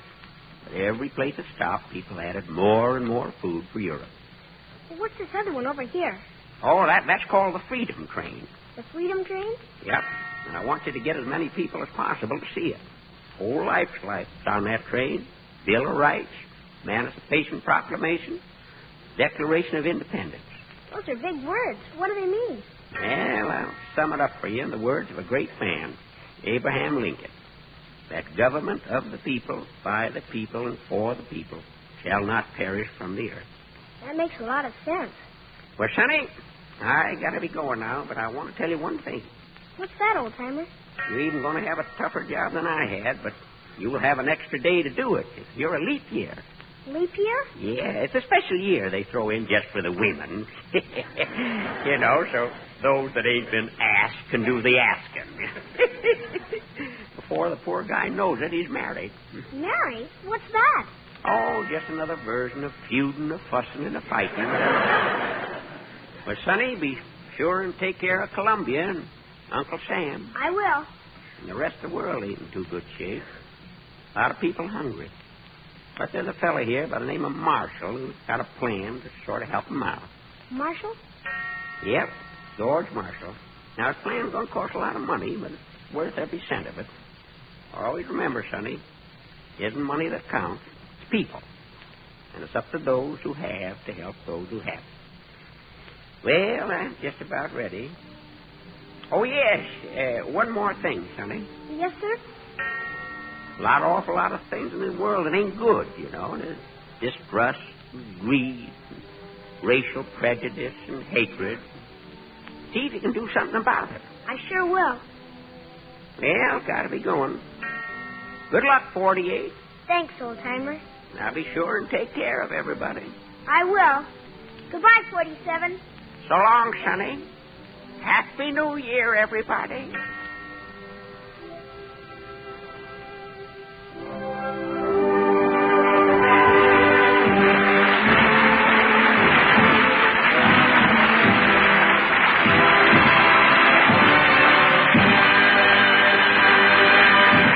Jack will be back in just a minute, but first, quality of product is essential to continuing success. And Lucky Strike means fine tobacco. LSMFT. Yes, Lucky Strike means fine tobacco, and fine tobacco is what counts in a cigarette. Remember what happens at the tobacco auctions? At market after market, independent tobacco experts can see the makers of Lucky Strike consistently select and buy that fine, that light, that naturally mild tobacco.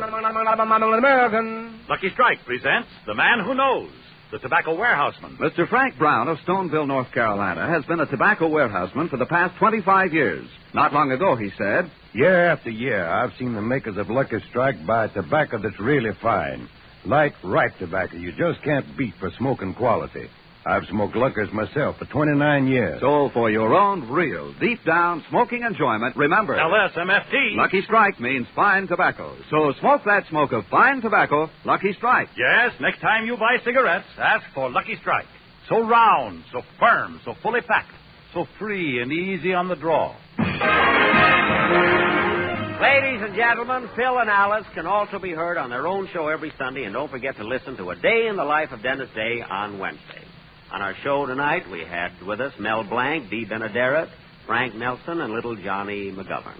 And I hope everybody had a very Merry Christmas, and on behalf of my cast and my sponsors, I want to wish each and every one of you a very This is happy NBC, the National Broadcasting Company.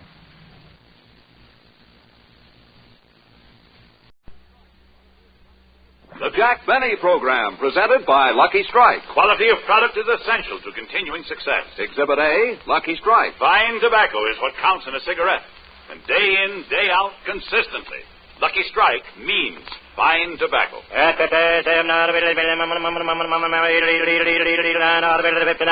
American. Lucky Strike presents The Man Who Knows, the tobacco auctioneer. Mr. Lucian Purdom, veteran auctioneer of Springfield, Kentucky, has sold more than 240 million pounds of tobacco at auction. Recently, he said, at every auction I've attended, I've seen the makers of Lucky Strike buy fine quality tobacco. That fine, ripe, smoking leaf that makes a smooth, mild smoke. Smoked Lucky's myself for 22 years. Season after season, independent tobacco experts like Mr. Purdom can see the makers of Lucky Strike consistently select and buy that fine, that light, that naturally mild tobacco.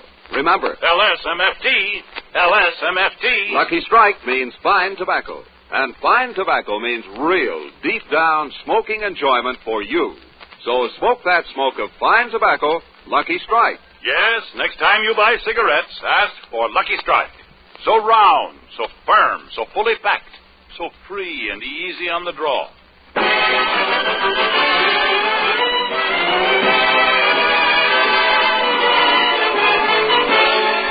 Lucky Strike program starring Jack Benny with Mary Livingston, Phil Harris, Rochester, Dennis Day, and yours truly, Don Wilson.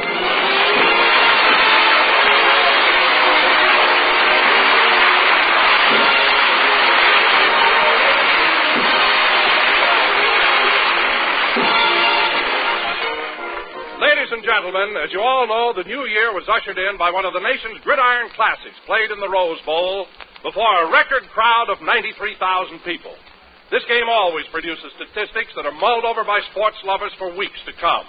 475 yards gained by running, 314 yards by passing, resulting in 7 touchdowns and 7 conversions. Yes, even the star of our show has been stunned at the amazing figures compiled by this football classic. 93,000 people at $5 apiece.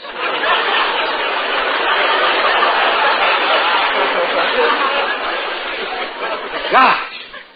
What a game. It certainly was, Jack. It seems that the Rose Bowl game gets more exciting every year. You're not kidding. I can remember when it was only 80,000 people at $3 apiece. But I will say one thing, Don. You got to give the California Chamber of Commerce a lot of credit. They sure think fast. What do you mean, Jack? Well, during the half, they had a man climb up a ladder and paint a stem on the USC score so it would look like an orange.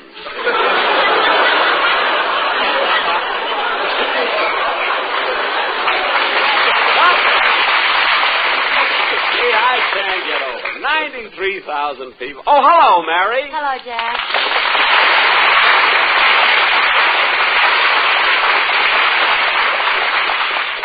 Hello, Don. Hello, Mary. I'm glad you're feeling better. Yes, Mary, it's certainly good to have you back on the show. Well, Jack, I hated to miss last Sunday's program, but I had that thing that's been going around, Virus X.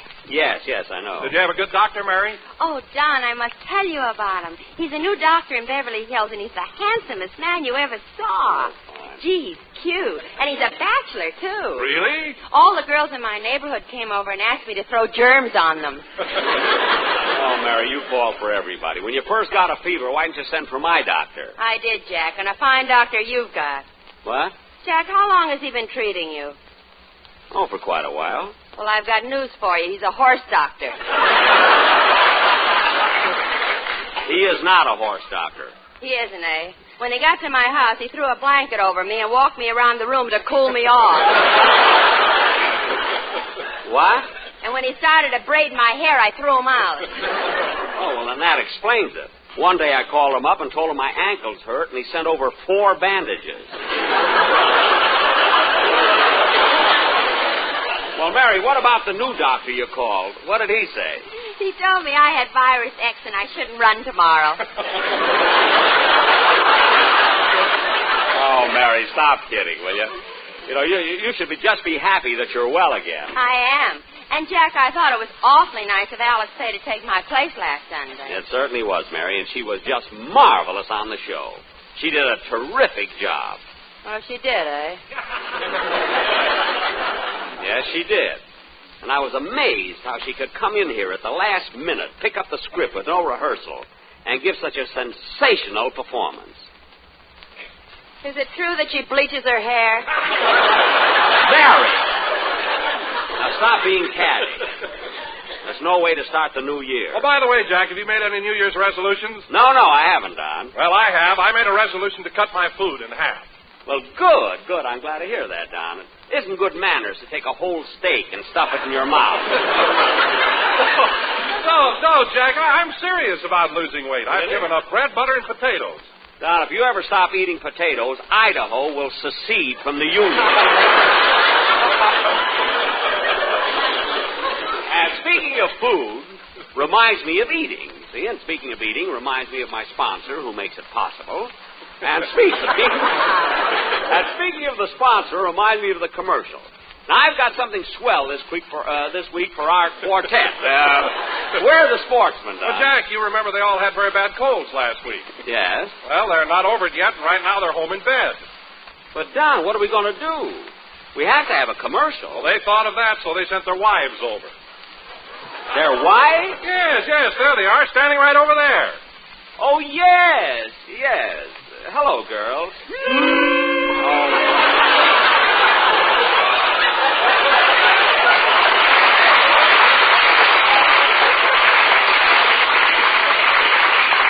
Well, it's awfully nice of you ladies to come over and help us out. Have they got a number prepared, Don? Oh, yes, Jack, it is quite unusual. I'm sure you'll like it. Okay, girls, let's hear it.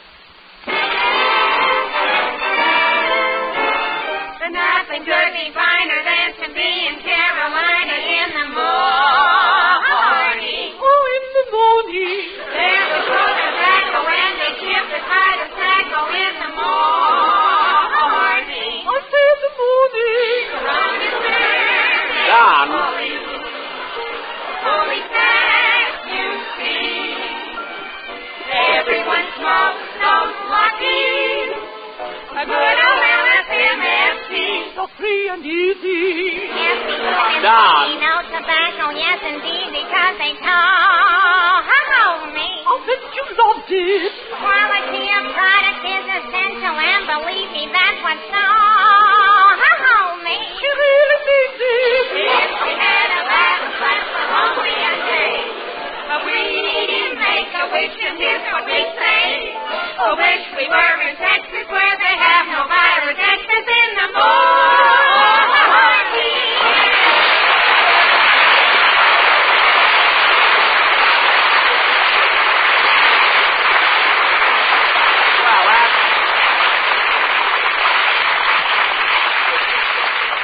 Very nice, girls. Very nice. Thanks so much for helping us out. Oh, you're welcome, and I want to thank you for sending your doctor over to take care of my husband. Oh, how does your husband feel? Well, I don't know. He just looks up at me with his big brown eyes and goes...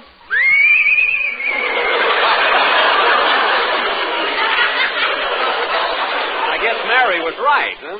Well, goodbye, girls. Goodbye. Say, Don, didn't I see two of them at your house on New Year's Eve? Yeah, Jack, we had a lot of fun, didn't we? We certainly did. And, Mary, I'm certainly glad that you're well enough to attend my New Year's Eve party. Oh, so am I, Dan. I had such a good time. But I haven't had a chance to tell you what happened after Jack and I left your house.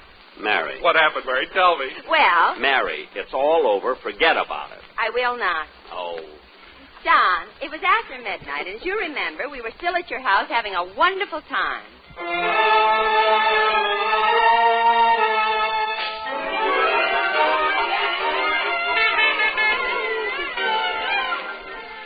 Gee, you know, Mary, this is the best New Year's Eve party I've ever been to. Me too.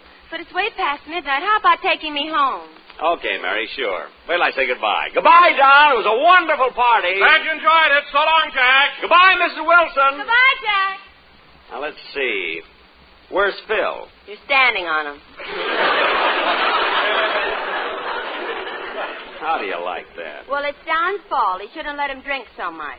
What do you mean, Don's fault? Phil was this way when he got here. He was not. Mary, when Phil arrived, I opened the door and he fell in like a body in a murder mystery.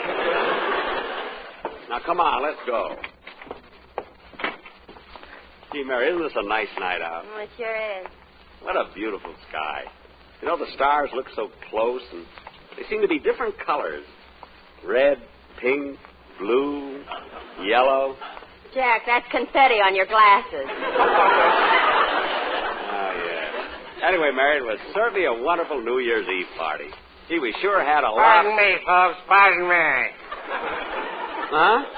What do you think I ought to get my wife for Christmas? Christmas? Mister, Christmas was a whole week ago. This is New Year's. You mean it's already 1945? It's 1948. Oh, my goodness. I better get home. Oh, well. Everybody celebrates in his own way. Say, Mary, did you notice at the party when the New Year came in, everybody got sentimental and they quieted down? Well, what do you mean they got sentimental? Well, they stopped singing and dancing. Well, they had to. The stroke of 12, Petrilla came in and shut off the phonograph. Oh, is that who it was? Well, here's your house, Mary. Yeah.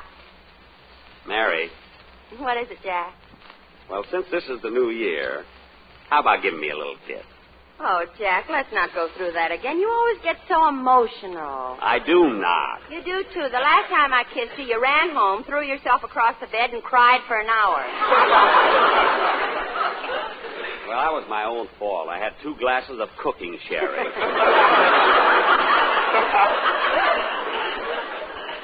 Anyway. Well, good night, Jack, and Happy New Year. Good night, Mary. Hey, wait a minute.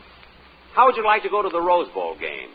Hey, that would be wonderful. But have you got tickets? There's plenty of time. The game doesn't start till tomorrow afternoon. Tomorrow? It's already 2 o'clock in the morning. Don't worry about it. I'll get the tickets. Come on, let's go in your house.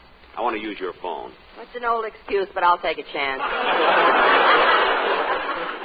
No, don't be silly. Let's see, who can I... Well, I'll be darned. There's the blanket. You weren't kidding about my doctor, were you? Now, who can I get tickets from? Oh, I know. I'll call Jeff Crevette, the USC coach. the USC coach, but Jackie may be asleep. What do you mean asleep? He hasn't slept since the Notre Dame game. Oh, I know who'll let me have his extra tickets if he has any. Who? Ronald Coleman. Jack, you wouldn't call Mr. Coleman at this hour. Why not? This is New Year's Eve. Hand me the phone. Hey, yada-dee-da-dum, da-dum, da-dee, da-dum, yippee. The Ronald Coleman residence. Sherwood the butler speaking. Oh, Sherwood, this is Mr. Benny. May I speak to Mr. Coleman? Mr. Coleman is asleep, sir. Sleep already? Didn't he celebrate New Year's Eve? Oh, yes. We had a rip-roaring time here till almost 9 o'clock. 9 o'clock? How could you celebrate the New Year that early? We're on London time, you know. Oh, yes. Well, Sherwood, do you know if Mr. Coleman has any extra tickets to the Rose Bowl? Oh, I'm sure he hasn't any. Oh. Well, in that case, Sherwood, I'm sorry I woke you up, but I do want to take this opportunity to wish you a happy New Year, and that 1948 will be a year that you and yours will enjoy not only health and happiness... I say, old chap, would you mind saying goodbye? There's a draft blowing up my nightshirt.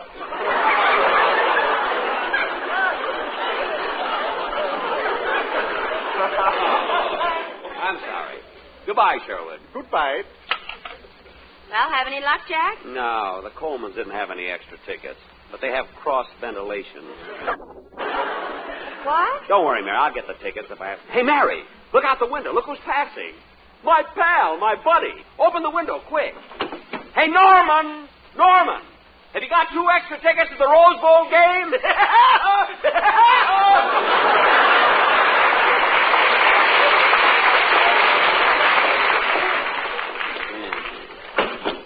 Well, Jack, it's way after 2:30. I'm going to bed. Wait a minute, Mary. I just thought of something. For the Rose Bowl game, they always put about 6,000 tickets on public sale.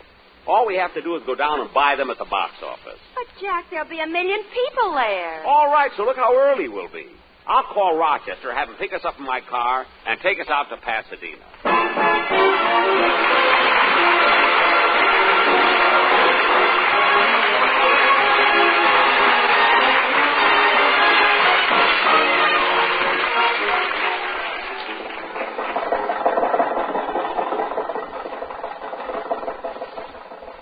Do you think your car will make this hill, Jack? Sure. Rochester, give it a little more gas. Okay.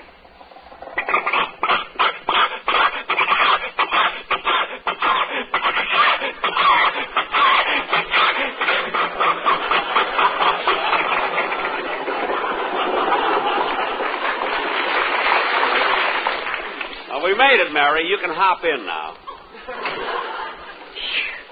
Why don't you get rid of this thing and buy a new one? Mary, how can you suggest such a thing?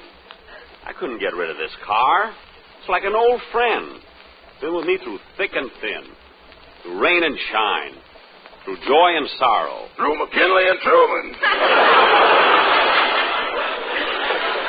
Yeah. Seriously, Jack, maybe you can get a new car through Fred Allen. You know, he's changing sponsors this week, and he's going on the air for Ford. Mary, I wouldn't ask Fred Allen a favor for anything. Why, if I were stranded on some foreign island, hungry, and Allen came to me with food, I'd rather starve than accept a favor from him. How can you say that? A month ago, you sold him Christmas cards. That's business. Hey, Rochester, turn to the right on Camden Drive. I know a shortcut to Pasadena. Okay. Gee, Mary, I hope we can get tickets. I wouldn't miss this game for anything in the world. It's going to be... Oh, Jack, look at that poor old man. Where? Oh, yes. Look at that old man hobbling along on the sidewalk. That's a shame. Why, I feel sorry for him. He's going faster than we are. Never mind. Stop the car.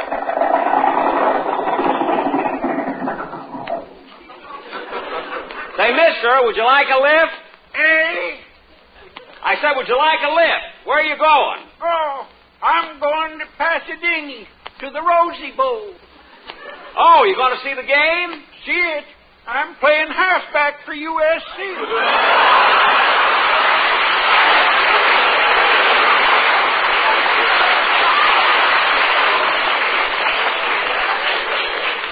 Oh, well, you don't have to be there till 2 o'clock. Drive on, Rochester. Hey, Mary, the reason I'm so anxious to see this game, I don't know if I told you or not, but I bet on USC. You did? Yeah, did I get a sucker? He took Michigan and gave me 40 points. You know, that's a sure thing. Hey, Rochester, slow down. There's a parking lot. What does the sign say, Mary? Park here for the Rose Bowl, $1. What? $1? Why, of all the profiteering rackets. $1. That's outrageous. That's the most... Boss, that's your own house.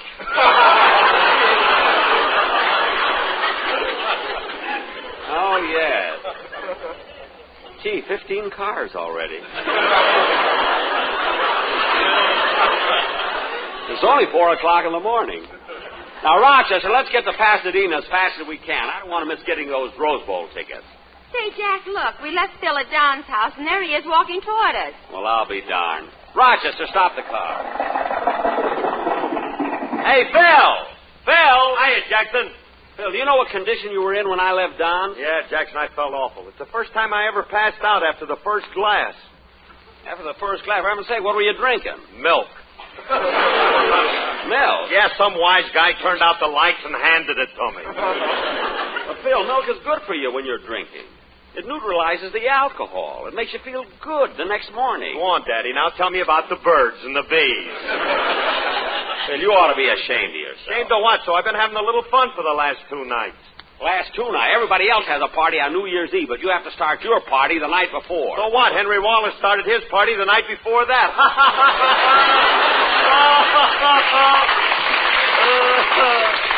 Oh, Harris, that nasty old milk ain't slowed you down a bit. Oh, brother. Say, Phil, I don't think you should be walking around like this. Why don't you get in the car and let us drive you home? No, I feel fine now. I'll get home all right. Hey, Jackson, when did you get this brand new car? What? You better help him in, Jack. Yeah. Now, look, you don't have to help me. I'm going to walk home. But, Phil, when you go out, doesn't Alice worry about you? Oh, sure. That's why she sewed this note to my lapel. Note? Let me see that. What does it say, Mary? To whom it may concern. If lost, remove ropes from coat pockets, stand them up in time to a lamppost. Oh, well, then he's all right. So long, Phil. I'll be seeing you Sunday. Okay, Happy New Year, Jackson. Happy New Year. Now, hurry up, Rochester. I want to be sure and get those tickets.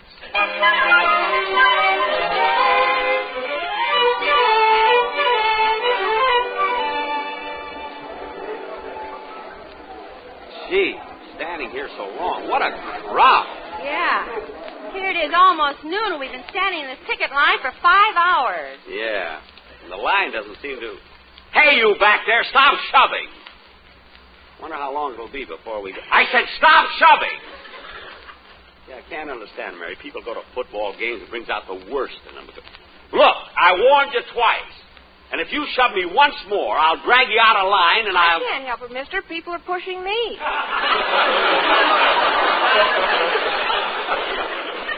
I don't care. Jack, control yourself. Well, lucky for her, she's wearing glasses. Say, I'm getting kind of hungry. Me too. I think there's a man selling hot dogs over there. Where? Oh, yeah. Hey, mister, you with the hot dog. Pickle in the middle with the mustard on top. Would you like to mend the Rosetta? Why, it's Mr. Kitzel. Hello, Mr. Benny. Happy New Year, Miss Livingston. Hello, Mr. Kitzel. Say, this is a coincidence. We first met you selling hot dogs here at the Rose Bowl 2 years ago. Yeah, now you're back here again. I've been selling hot dogs for nigh on to 20 years. 20 years, eh? Well, how's the hot dog business? Well, it's pretty good, but I don't relish it. Relish? I made a joke. Yes, you did. Very good, too. Well, give me a couple of hot dogs. Coming up. Oh, by the way, there's a slight meat shortage. Where did you get your frankfurters? From a doctor in Beverly Hills.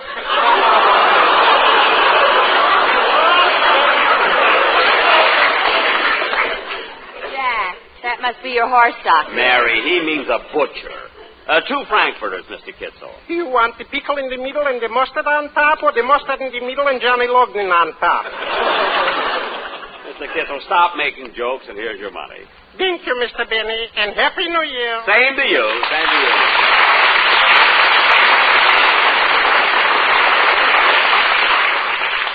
Gee, Mary, he's a cute guy. Darn it, this line doesn't seem to move up at all. Boy, I sure hope we can get tickets. I'm so anxious to see the games. Hey, Bud. Bud. Huh? You say you want to get some tickets? You say you want to see the game? Tell you what I'm going to do. What? I got a pair of tickets smack on the 50-yard line, and you can have them for only $75.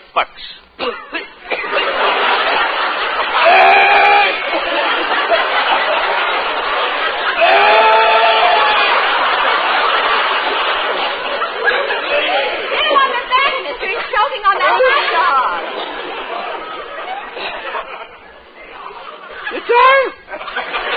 All right. Look, mister, you got a nerve. Charging $75 for a pair of football tickets. Why, that ain't nothing. Why, there's a crook out in Beverly Hills charging $1 to park cars. That's beside the point. You came here. Hey, you back there, I warned you 3 times to stop shoving. If you don't, I'll... You what? Gee, somebody must have taken her place. I took her place. I'm her husband. Well, congratulations. She's a lovely girl. Now, where's that wise guy that was trying to sell me those... He's gone. Oh, yes. You know, Mary, it's a shame. Dennis wanted to see this game today, but he's got a bad cold, too, and he had to stay in bed. Gee, more people have been... Jack, move up. You're next at the ticket window. Oh, yes. All right, mister. How many tickets do you want? How much are they? $5.50. Well... Here's my money, Jack. No, Mary. No. I'll pay for these. I'll buy my own. I've still got money left from the May Company. Well, okay. One ticket, mister. Here you are. Give me a ticket right next to hers, will you? There you are. They're right together. And, boy, are you too lucky. Those were the last tickets.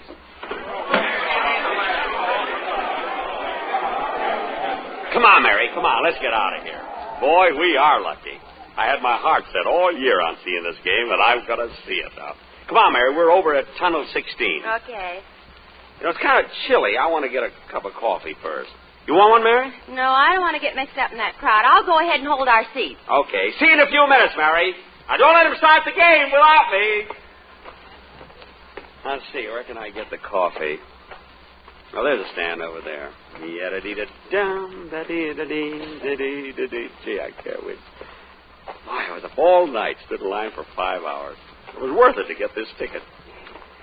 Dee-da-dee-da-dum, da-dee-da-dee-da-dee. Hey, Mister. Huh? How many tickets you got to the game? 1. What'd you pay for it? $5.50. Want to sell it? Oh, no. No, sirree. Not me. I'll give you $6 for it. Are you crazy? I've been looking forward to this game all year. I've been up all night calling people, begging people for these tickets. I drove all the way down here from Beverly Hills in that traffic. I waited in line 5 hours to get this ticket. $7? It's guys like you that always try...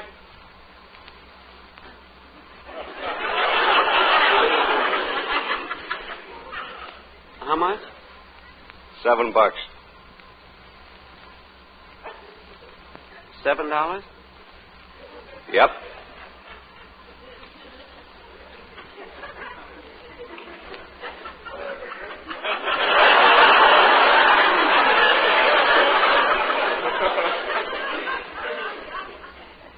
Mister, do me a favor, will you? What? There'll be a girl sitting next to you. Tell her you picked my pocket.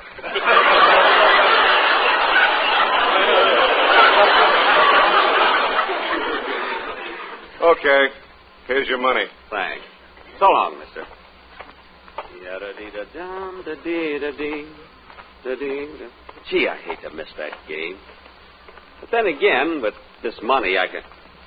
Wait a minute. What kind of a $5 bill did he give me? Look at the picture on it. Madman Month. Hey, mister, come back!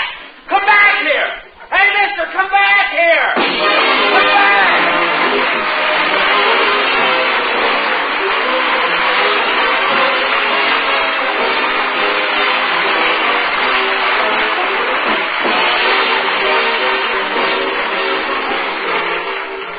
Jack will be back in just a minute, but first...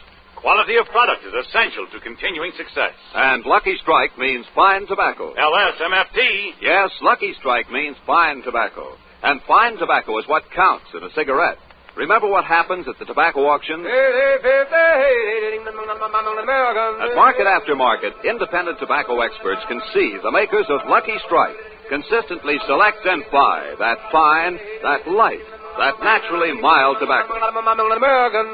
Lucky Strike presents The Man Who Knows, the tobacco warehouseman. Mr. Floyd Clay, well-known tobacco warehouseman of Versailles, Kentucky, operates one of the largest tobacco warehouses in the world.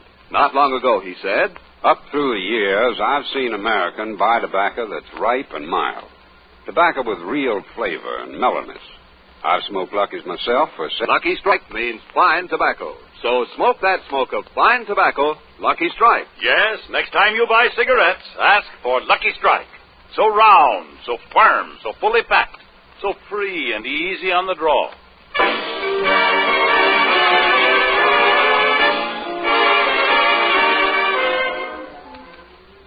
Well, anyway, Don, now you know why I'll never go to another football game with Jack. Well, I don't blame you, Mary. That smart guy stole me the ticket. I'd like to see him again. I'll tell him plenty. Well, drop into Sarah's tonight, and you can.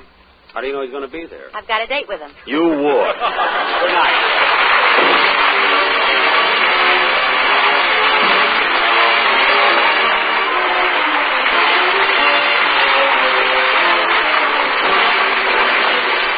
This is NBC, the national broadcasting company. The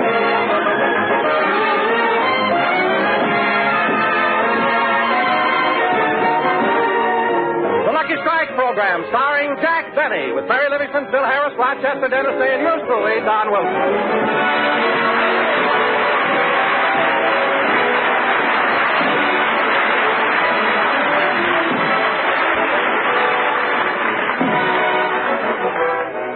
Ladies and gentlemen, in just a few hours, the Jack Benny Troupe will board a train for Denver, Colorado, where they're going to open the March of Dimes campaign. Trips like this require a lot of preparation. So let's go to Jack Benny's house in Beverly Hills, where we find Jack and Rochester packing.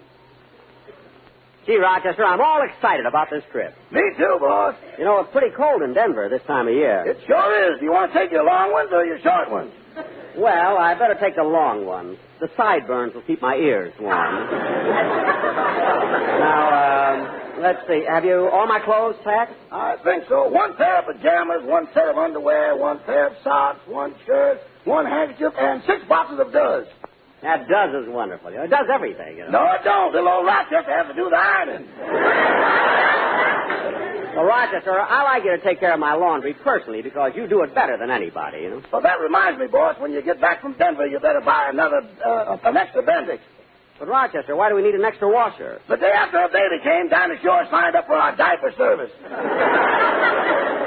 Oh, good. That reminds me, I better send an application blank to Shirley Temple. On second thought, I'll let Naps take over while I'm gone. Now, Rochester, did you notify everyone that we're leaving town for a week? Yes, sir. I had them shut off the gas, the water, the phone, and the lights.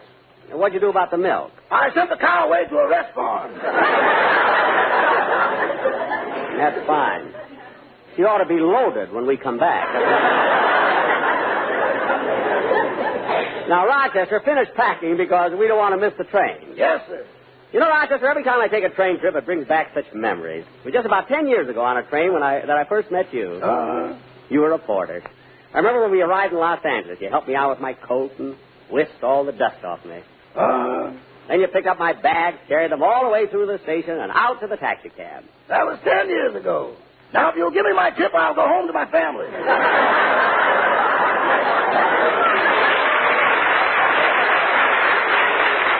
Oh, Rochester, stop kidding. You know you like this job, and you've been very happy with me because... See what that is, Rochester. I'll finish packing. Yes, sir. I sure like to tease the boy. He takes everything so serious.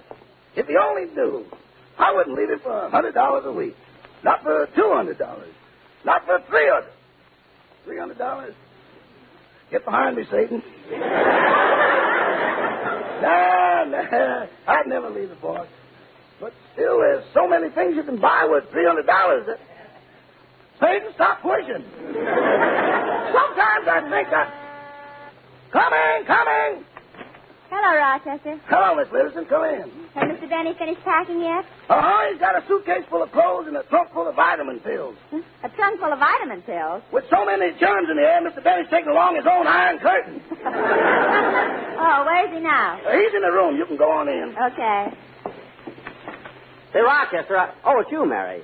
I'll be with you in a second. I just want to pack my tuxedo. Oh, Jack, you're not going to take that tuxedo. It's got a moth hole in it. Oh, nobody will notice the moth hole. I'll stick a flower in it. But, Jack, when you sit down, you'll smash it. Oh. Well, then I just won't sit down. Don't bend over either. You look like Ramona. Ramona? Yeah, I guess you're right. Remley'd be following me around playing his guitar. Huh? Now, let's see. Jack, why are you taking a tuxedo to Colorado anyway? Mary, we're going to Denver for the opening of the March of Dimes. The governor will be there. I'll probably make a speech. See, last time I was at the March of Dimes campaign, I talked for 2 hours. You talked for 3 hours, but you had to give him the dime anyway.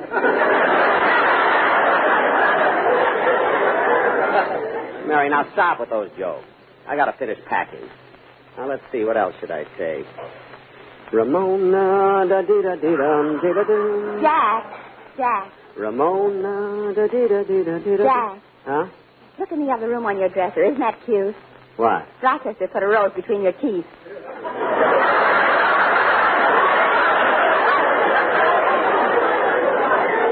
Teeth? What's the matter with your eyes? Those are 2 white combs. Say, Mary, you all packed? Yes, I sent everything ahead to the station. I hope they're careful with my skis. Oh, you going skiing up there? Oh, sure. That's wonderful skiing country. You ought to try it too, Jack. Nah, I tried to ski once. My feet went out from under me and I fell flat on my face.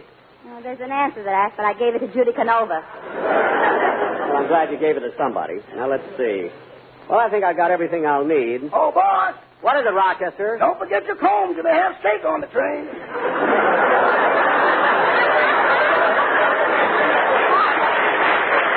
Don't worry. Now, what else do I have to do? Oh, yeah, I want to go down to my vault and take out some money. Take out some money? Yeah. Can I watch, Daddy? No, I'll be right back.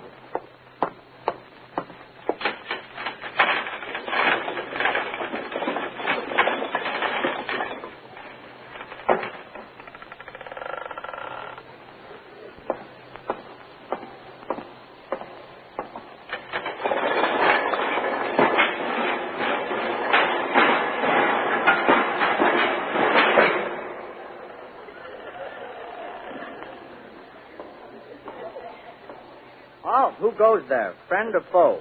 Friend. What's the password? Oh, it's you, Mr. Benton.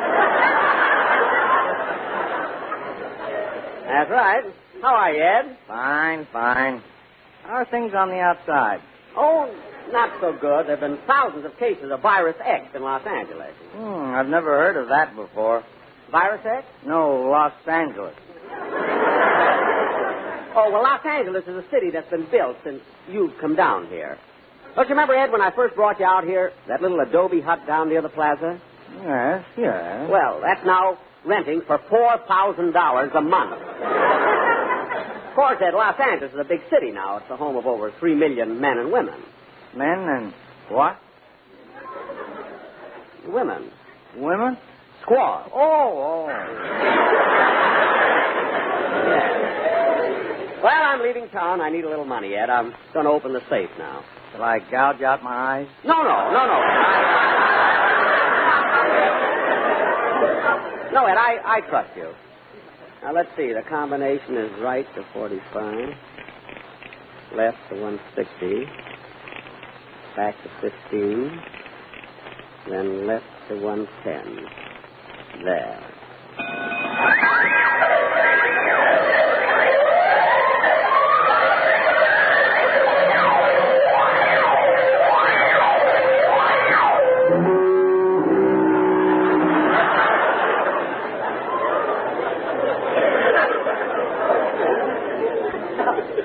Give me your hand, Ed. I'll help you up. It's my own fault I shouldn't have stood so close to it. Yeah. Now, let's see. I'll be in Denver a week. There, that ought to be enough money. Well, see you later, Ed. Goodbye. Bye. Oh, say, Mr. Benny. Yes? Do you mind if I shave? I'm stepping on it. Oh, why bother? You'll only have to buy clothes. You know? So long, Ed.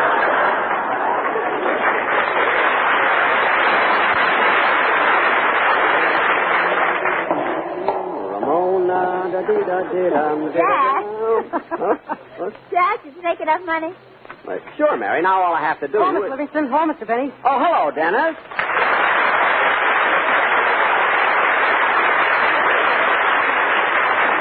Ah, it's good to see you again, kid. We missed you last week. We sure did. How do you feel, Dennis? All right, but I sure am tired. I pushed my car all the way over here from my home in Van Nuys. Pushed your car? Why? The motor's broken and it wouldn't run. Well, if your car doesn't run, why don't you leave it in Van Nuys? Then I wouldn't have any way to get home.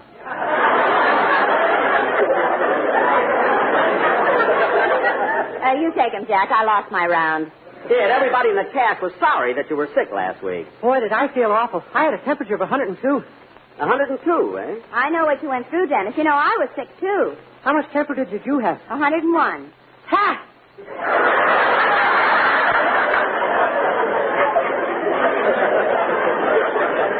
Dennis, stop being silly. Oh, by the way, Mr. Benny, I want to thank you for sending your doctor over to see me when I was sick. Oh, for heaven's sake, Jack, are you still sending that horse doctor to people? Mary, I wish you'd stop talking like that about Dr. Nelson. He's not a horse doctor. He is a horse doctor. He is not. He cured Dennis. Didn't he, kid? Yeah. Well, I've got to go now. It's time to eat my oats. Now cut that out. Dennis, how long were you sick? For over a week. My father had to stay home and take care of me. Your father? Dennis, why didn't you have a nurse? With a temperature of 102, I didn't trust myself. Look, Dennis, we better stop this talking and hurry. The train leaves for Denver at 7 o'clock. Oh, by the way, Mr. Benny, how many weeks are you going to stay in Denver? 1. Ha! Go ahead, Mary. It's your round again. Oh, no, Jack. You can have him. I don't want him. He's too much for me. I'm not going to take any chances. Dennis, have you got a song prepared for the broadcast? Yes, but my doctor told me not to sing. I have laryngitis. Well, Dennis, you have laryngitis. Why aren't you whispering? Why, it's no secret. I didn't mean that. You know, Dennis, when I was sick, the doctor came to see me twice a day. How often did he come to see you? Once. Ha! That's seldom, Mary. Well, look, Dennis, we got a lot of things to do, so you better run along. Okay, see you later, Mr. Benny. What a kid. Say, Mary, you ready to go at the station? Yes, Jack, and the taxi's waiting out front. Good. Come on, let's go. Rochester left already with my baggage.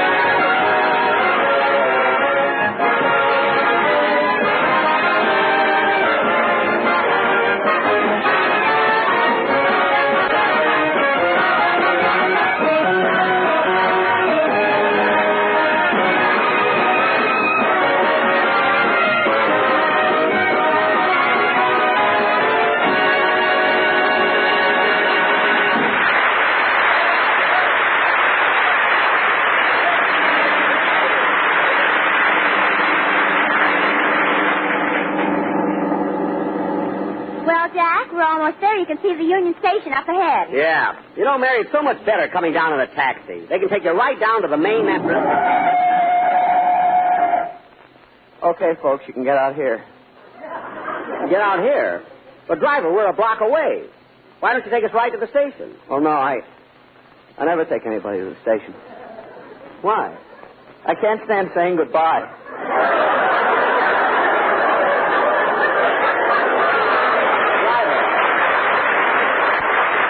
Stop with that nonsense and take us to the station. Imagine a taxi driver being so sentimental. Can't say goodbye. Yes. How can a... Whoops, $1.60.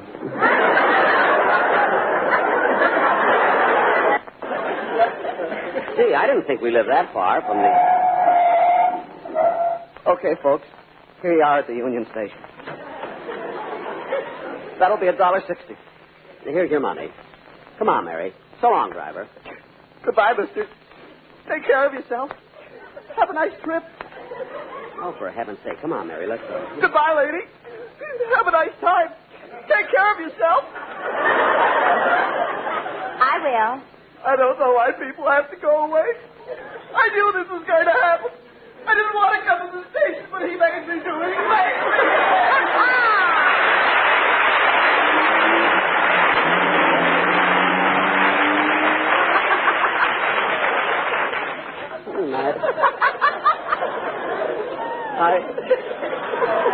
I never saw such an emotional taxi driver, you know? Oh, well, I'm glad he's gone. Now, let's see. Oh, boss! Oh, there's Rochester with all my bags. Rochester, you sure you didn't forget anything? Oh, no, boss. Everything's here. One trunk, one valise, a violin, a duffel bag, and a bird cage. Bird cage?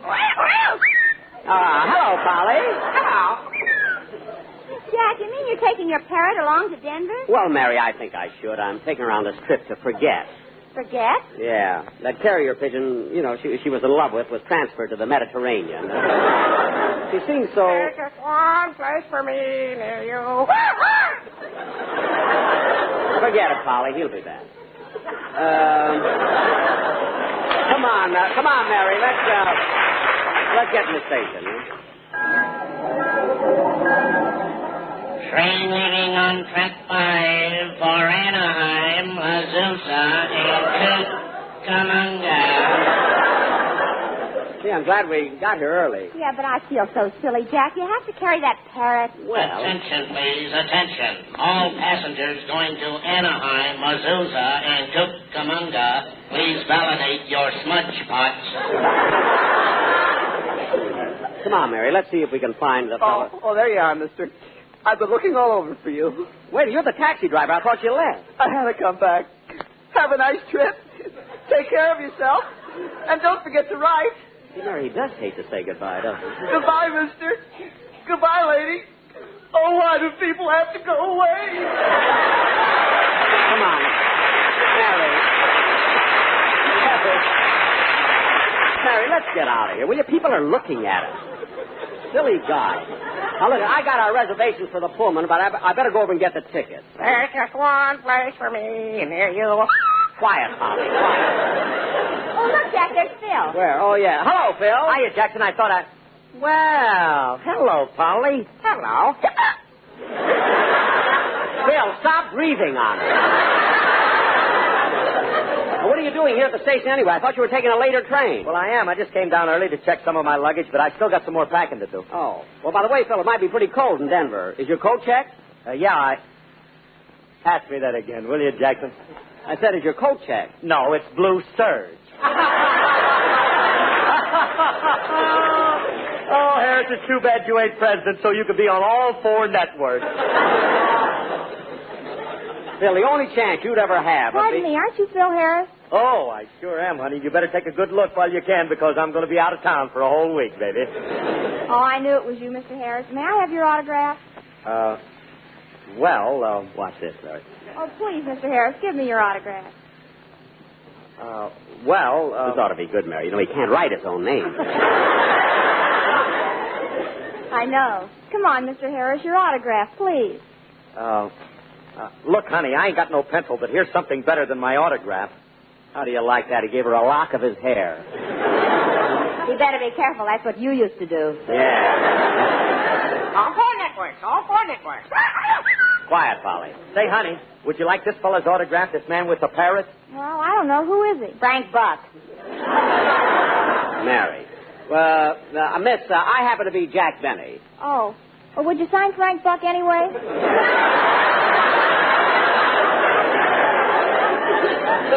Certainly. Frank Buck Benny. There you are. Thank you. So long, Phil. I'll see you in Denver. Okay, Jackson. So long, Livy. Goodbye, Phil. Say, Jack, why isn't Phil going with us? Oh, he's got some business to take care of with his own show, so he's going to take a later train. Attention, please. All passengers for Anaheim, Azusa, and Cucamonga will have to walk. We lost the train going through Santa Anita.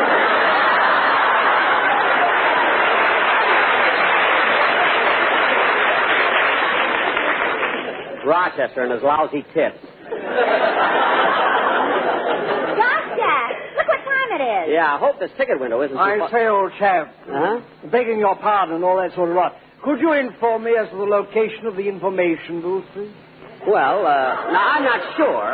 Perhaps, old fellow, your daughter would know. No, this girl isn't my daughter. Oh, I don't mean her. I mean the little one with the feathers. That's a parrot. You see? I say, old boy, did you sit on the egg? There's such a resemblance. Look, mister, I don't know where the information booth is. Well, cheerio, bubble gum, and all that sort of thing. What is there about? Everybody walks up to me. Oh, Jack! Oh, Jack, here comes Don. Well, hello, Jack. Hello, Mary. Hello, Don. Don, I was just going over to pick up my Pullman ticket. Have you got yours? Well, I certainly have, Jack. I'm in lower 9. Don, you could have saved yourself some money by taking an upper. But I like to be in the lower. After the first bump, you're there anyway. You're not kidding. Say, Don, I hope you brought the quartet with you. I don't want them to miss the train for Denver. Well, here they come now, Jack. Oh, yeah. I bet they're all excited about the trip. They sure are. Hello, fellas. Don, are they happy that they're going away on the train? Are they? Just listen to this. Don, not at the station. We're Colorado bound. We're Lucky Strike. They're supposed to hold year round. 'Cause they're the bestest little cigarettes you can bet. Men who know tobacco best will tell you that. So let's be on our way to Denver, Colorado, USA. We know a certain man who'll be there soon. Who? Effie Boone. We're Colorado bound. Just hear that choo-choo sound. Know that soon we're gonna come. Don, they're starting again. And then we'll Look, Don, they're going crazy at the station. Boy, be quiet. I want to hear the announcement. That may be our train. Don, tell them to stop. I can't hear what the man is saying. Tell them it might be our train. We'll miss it. Wait a minute. Wait a minute. Wait a minute.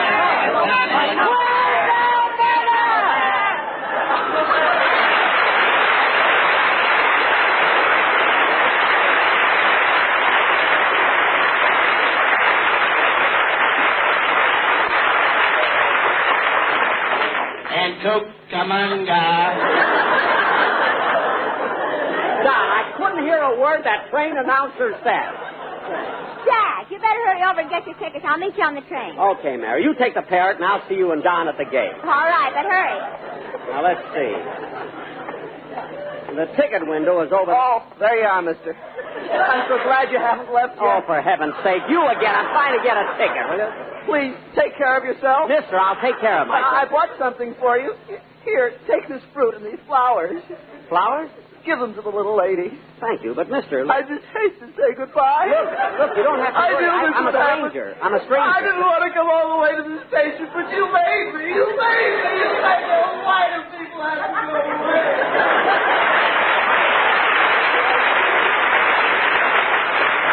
10,000 taxi drivers, Los Angeles. I had to get him. Well, here's the ticket window. Good, there's nobody ahead of me. Oh, mister. Yes? Oh, fine. Are you the agent? No, they put me behind these bars because I toasted marshmallows out of season.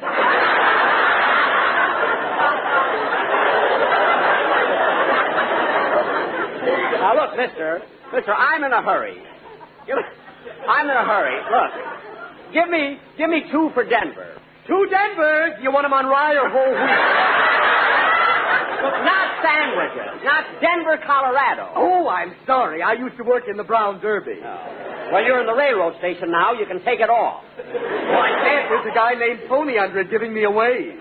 Look, mister, all I want are 2 tickets to Denver, Colorado, you see? You and your wife?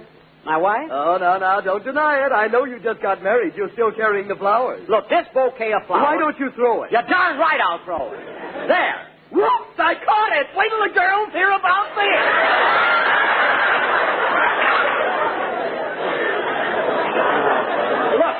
Look. Will you do me a favor? Look.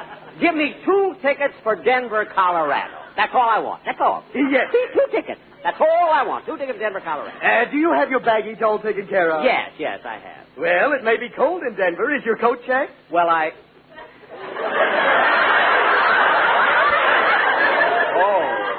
Oh, wait a minute. Would you say that again, mister? Say what? Is your coat checked? No, it's blue, sir.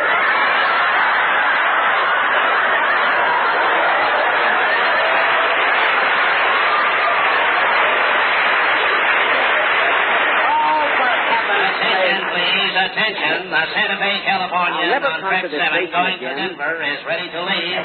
Oh, my goodness. Hey, give me those 2 tickets to Denver. Quick. Jack, hurry, hurry!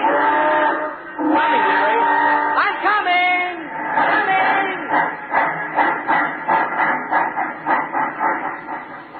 Wow. Well, I made it. Oh, boy, what I went through to get these tickets. But we're on our way. Well, come on, Jack. Let's go in the dining car and get something to eat. No, Mary, no. I'm too tired. I'm going to my room and lie down. It'll be good to stretch out and... Wait a minute. There's somebody's clothes hanging up on my hook. What's this in my bed? Hey, you! I told you I hate to say goodbye. I tried to break away, but I couldn't. Don't cry. I'm coming back. It's all your fault. I didn't want I'm only going to Denver. But you made me. I'm coming back. Oh, nuts. Hey, Mary, I'll join you in the dining room.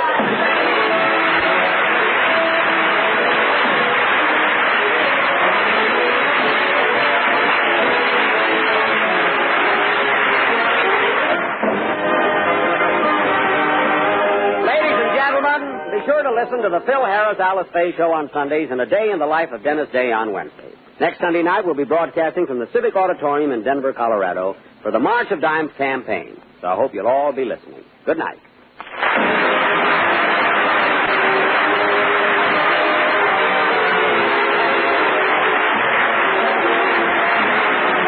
This is NBC, the national broadcasting company. The Jack Benny program, presented by Lucky Strike. Quality of product is essential to continuing success. Front page news. The Crosley Poll, famous impartial research group, has just finished asking the United States government leaf tobacco graders, what cigarette do you smoke? More named Lucky Strike than any other brand. Yes, United States government tobacco experts name Lucky Strike first choice. Lucky Strike first choice. This same impartial Crosley poll also proves Lucky's first choice with independent tobacco buyers, auctioneers, and warehousemen. And when these tobacco experts choose Lucky's, then you know. LSMFT. Lucky Strike means fine tobacco. And in a cigarette, it's the tobacco that counts. United States government tobacco experts name Lucky Strike first choice. Lucky Strike first choice. So for your own real, deep-down smoking enjoyment, smoke the smoke tobacco expert smoke, Lucky Strike. So round, so firm, so fully packed, so free and easy on the draw.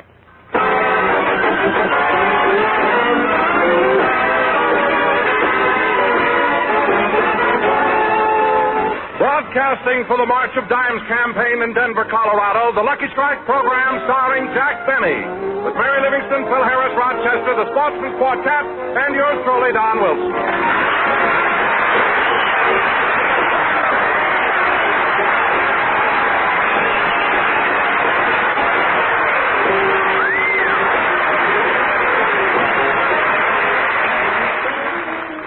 And now, ladies and gentlemen, we bring you the star of our show. A man who is loved and admired by millions. Not only a good fellow, but a great artist. And here I am, Don Wilson.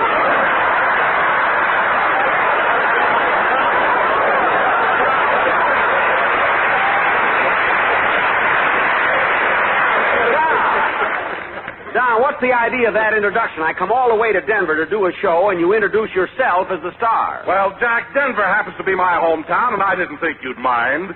I wouldn't mind. Don, if that ever happens again, you'll be back doing spot announcements on KOA.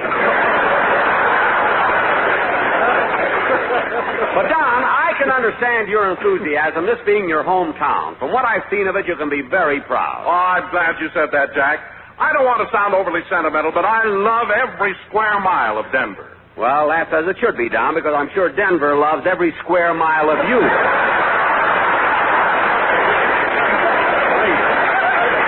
Oh, you see, So you're even. Well, now, there you go again, Jack, making jokes about my size. Now, you may not believe this, but when I was born, I was an incubator baby. Oh, I know, Don. Mayor Newton told me that in your honor, the city still has the incubator. Really? Gosh, Jack, I didn't know that. I wonder if they'd let me take it back to California with me. I don't think so, Don. They're holding the rodeo in it now.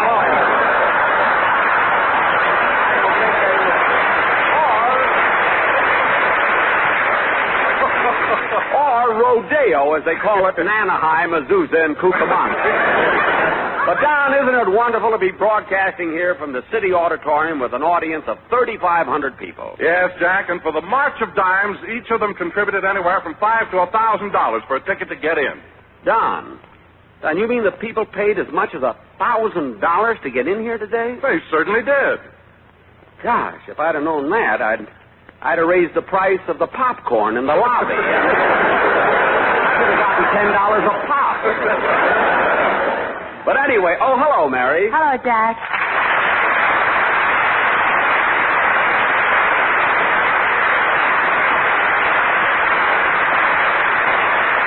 Say, Mary, now isn't it a thrill being in Denver at this time? Oh, it's wonderful, Jack. And wasn't that a grand reception we got when we arrived in town? I'll say, but Mary, there's something I wanted to talk to you about. What's that? When we got off the train, just because I shook hands with the governor, you didn't have to kiss the mayor.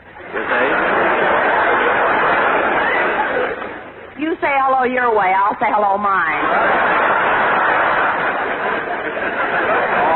All right. What's done is done.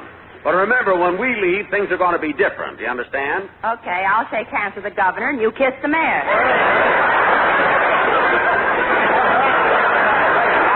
I didn't mean that. Huh? Well, kidding aside, Jack, Mayor Newton is awful cute. And just think, being the mayor of a city the size of Denver, and he's only 35 years old. 35? Don, is that how young Mayor Newton is? That's right, Jack, just 35. Gosh, it's hard to believe I'm only 3 years older than you.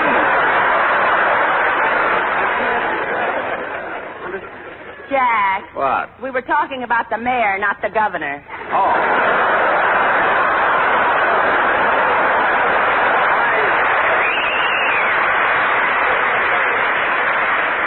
Listen, I know who we're talking about. In fact, Don introduced me to both of them. You know, Mary, Denver is Don's hometown. Oh, I know it is, Jack, and I've written a poem in his honor.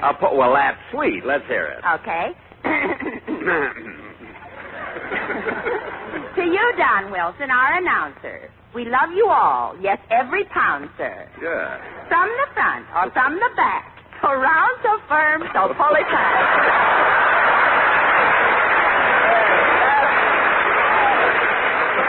That's very good, Mary, very good. Of course, I've had so much fun here in Denver, I think everything is good. I certainly had a thrill last night at the stock show when I auctioned off a prize steer.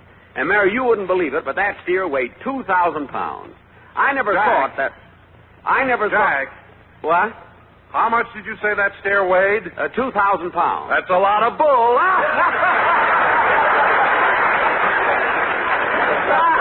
That was pretty good, huh, Jack? Don, now how could you possibly pull such an old corny joke? That's a lot of bull. You ought to be ashamed of yourself. Jack, is that an old joke? Oh, Mary, a long time ago when I was in vaudeville, I sent one of my old suits to a rescue mission, and that joke was in the pocket. Really. But, Jack, 2 weeks ago I heard that same joke on Fred Allen's program. How do you like that? He's worn out the suit, but he's still using the joke. I was a little nervous there. You'll excuse me.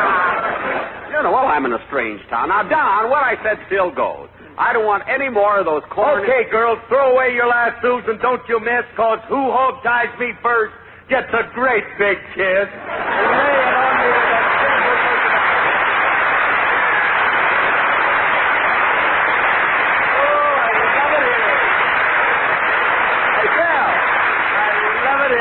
Did you think up that introduction all by yourself? Well, I sure did, Jack, and my brain's really working. But I got to give Livy credit for it. She told me what to do. Mary, what'd you tell him to do? I told him to squirt some oil in that hole in his head. Good.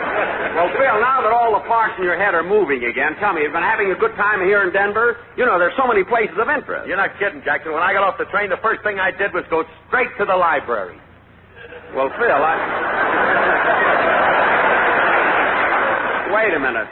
You went to the library? What'd you take out? The librarian. Oh, Harris, 2 more jokes like that, and you'll have to have your oil changed. Don't change it. Just add a quart. Phil, your being in a library makes about as much sense as Maxie Rosenblum addressing Congress.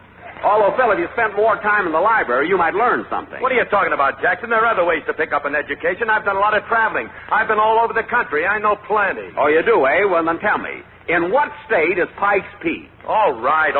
So you picked the one thing I don't know. I thought so. Phil, I'll make it simpler. What city is the capital of Colorado? Well, Look. In what state is Colorado Springs? Oh, Jack, let him alone. Wait a minute, Mary. Watch this. Phil, how many pool rooms are there in Colorado? 297.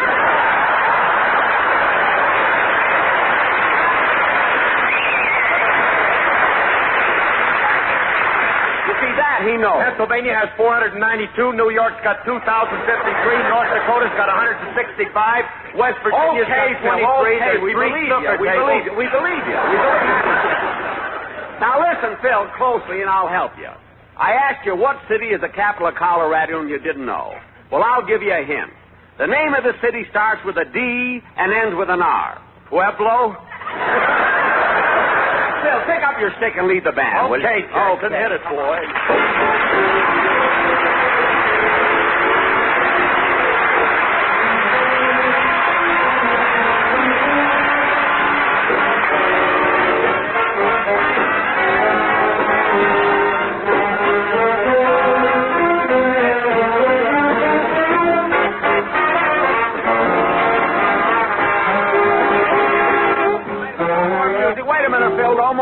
We haven't got time. No more music. We haven't got to. We're running way over now. That was Your Guess Is As Good As Mine, played by Phil Harris, and he makes you want to go to Leadville Orchestra. And now, folks, wait a minute, Jackson, wait a minute. I wish you wouldn't make no cracks about the band.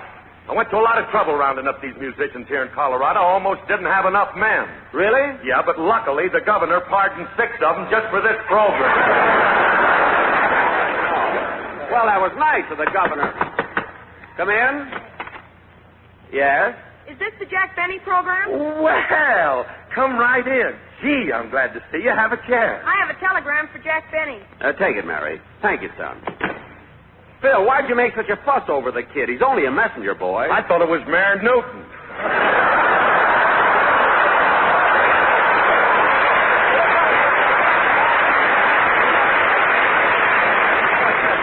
Say, maybe...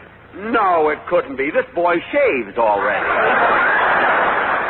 Say, Mary, who's the telegram from? Just a minute, I'll open it. Okay. Oh, Jack, look, it's from New York, from Fred Allen. Oh, fine. What does he say? Dear Jack, I hear that your show and the stock show are in Denver at the same time. There's a wind coming from the west that tells me the stock show is fighting a losing battle.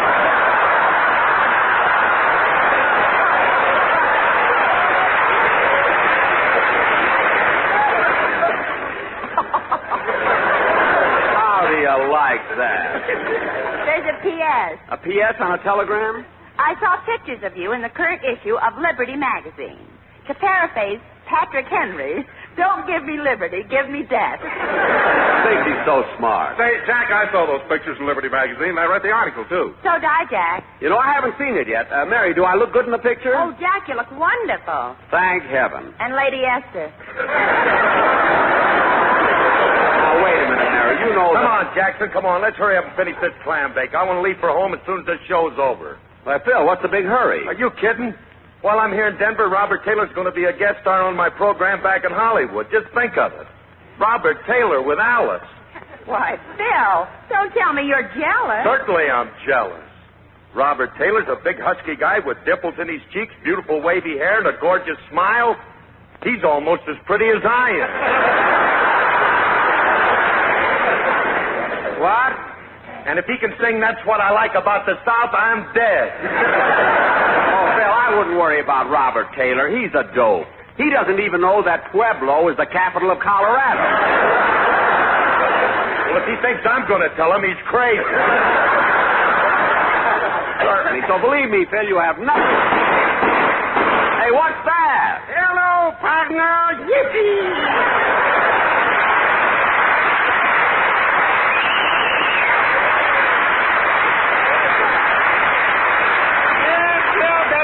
Person, hop along, Kitzel. Well, hello, Mr. Kitzel. Hello. Mr. Kitzel, what are you doing here in Denver? I came up to visit the stock show. Ho, ho, ho. Oh, you're interested in cattle? Yes. I always wanted to see what a salami looked like while it was still walking. Oh. Well, Mr. Kitzel, you certainly look like a regular cowboy. Yeah, you must have been riding a lot of horses. Who, me? I never ride horses. Then how come you're so bow-legged? My coat is too heavy. But, Mr. Kitzel, you're not wearing a coat. I know. I left it down at the railroad station. Oh, is your coat checked? No, it's blue serge.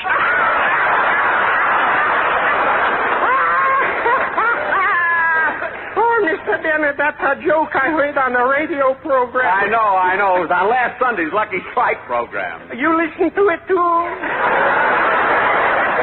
Yes, whenever I get a chance. Well, tell me, Mr. Kitzel, do you like this part of the country? Oh, yes, I do. You know, I even own a big ranch here, 1,700 acres. No kidding. Yep, and I'm protecting it all myself from cattle rustlers. All day long, I'm walking around carrying my trusty 88 revolver. 88? Don't you mean 44? Why be half safe? I see what you mean, huh? Well, goodbye, partner. Regan, I got to be running along. Goodbye, Mr. Kitzel. I got spurred. The jingle jingle.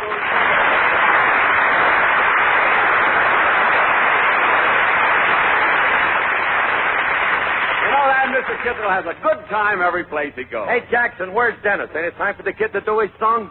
Phil, if you'd come to rehearsal, you'd know that Dennis couldn't be here. He had a bad cold for 2 weeks, and his doctor wouldn't let him travel. Gee, I wish he could have been here. He'd have gotten a big kick when I auctioned off that steer at the stock show last night. You should have seen it, too, Phil. That steer weighed 2,000 pounds. That's a lot of bull. Now, cut that out! I bawled down out for using that same old corny gag, and I don't want to hear it again. All right, Jackson, all right. Don't bawl me out. I'm worried about Alice and Robert Taylor. That's why I'm so cognasticated. Phil, there's no such word as cognasticated. What's the difference? I pronounced it right. Oh, go sit down.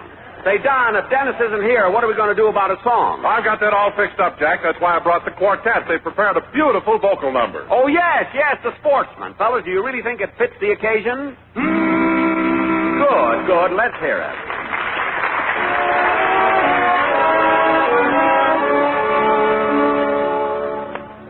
Give me a home where the buffalo roam, where happy boom and speedy reclaim,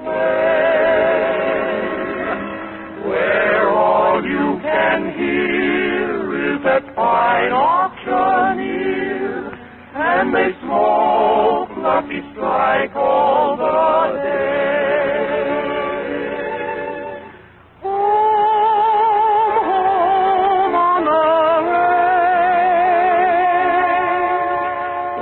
My branding iron I'll never change. On each steer you will see an LSNSP. That's the brand that they smoke on the range.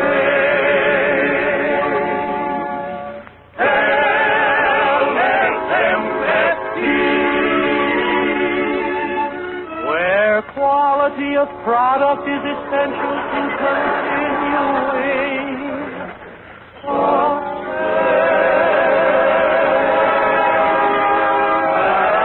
Any man who hope the Lucky Strike, and he will tell you that's the only one he likes, for they are round and firm and fully packed and easy on the draw. Yes, yes.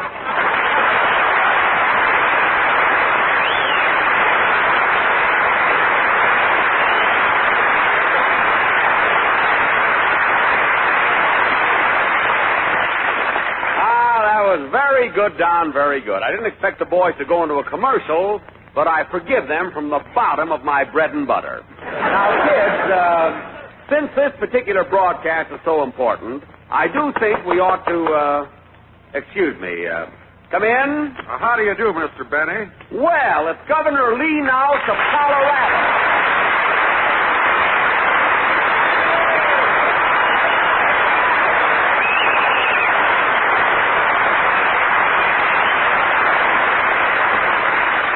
Well, Governor, it certainly is an honor having you drop in on us. Well, thank you, Jack.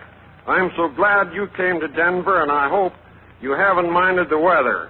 It practically changes from one hour to the next. I know what you mean, Governor. Yesterday I saw a girl walking down the street wearing a bare midriff and snowshoes. Oh, by the way, Governor, you remember Mary. You met her at the station. Oh, yes. How are you, Mary? Oh, hello, Governor. Do you mind if I ask you a personal question? Oh, not at all. Well, I've seen several pictures of you, and in each one you were wearing a bow tie. And I noticed that you have on a bow tie again today. Do you always wear one? Yes, it facilitates matters when I appear before the state legislature. The bow tie? Yes. Once you get them swooning, and the rest is easy.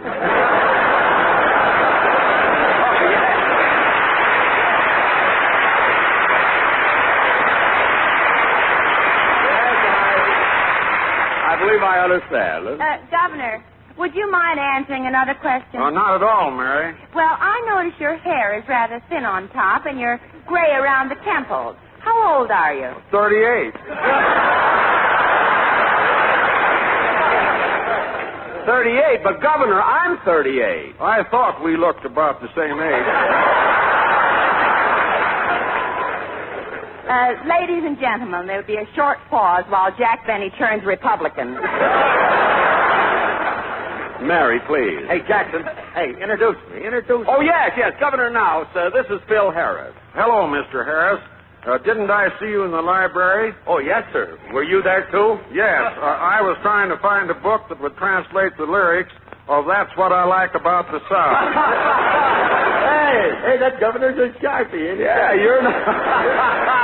You're not kidding, Phil. You should have heard the governor last night. You know, Governor Nouse gave a little talk at the stock show when I auctioned off the prize steer. You know, Governor, that steer weighed 2,000 pounds. Well, that's a lot of bull.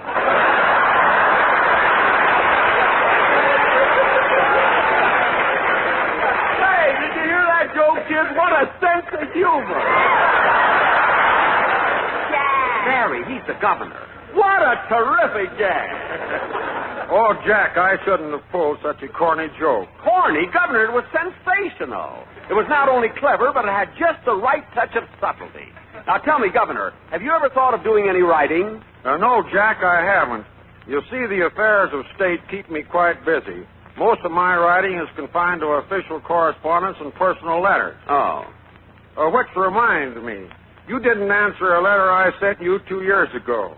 Yeah, it's funny. I should remember receiving a letter from you. What was in it? I mean, how did it go? It started out, I can't stand Jack Benny because. Oh, the contest! Oh, the contest, of course. Oh, the contest. Well, I'm sorry that you didn't win the prize. Oh, that's all right, Jack. Because of that letter, I was elected governor of Colorado.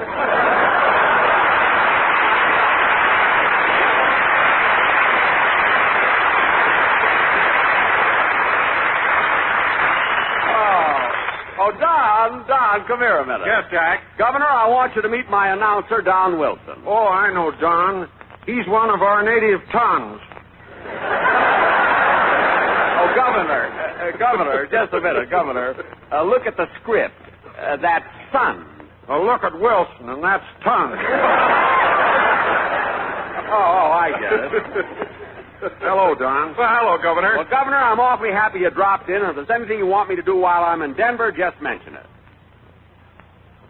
Right there at the bottom of the page, Governor. It's all right. Well, Jack, there's one thing I'd really like to have you do.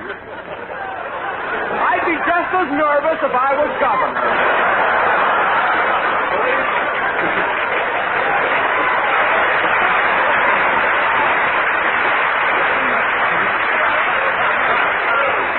What would you like me to do, Governor? Now, please play your violin.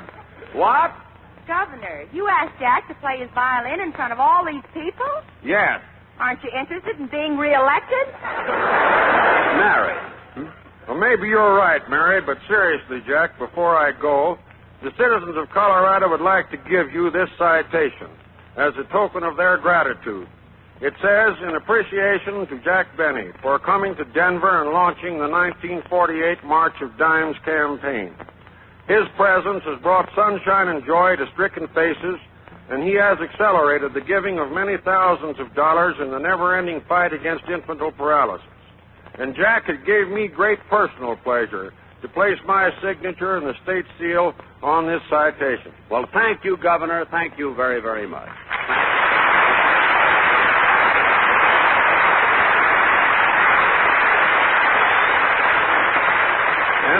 And if you'll notice, Jack, there's a real dime on that citation. I noticed that right away. And Jack, you might be interested to know that this coin is the first one of a new series.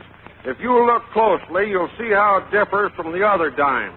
Let me see. Well, what do you know? E pluribus Benny.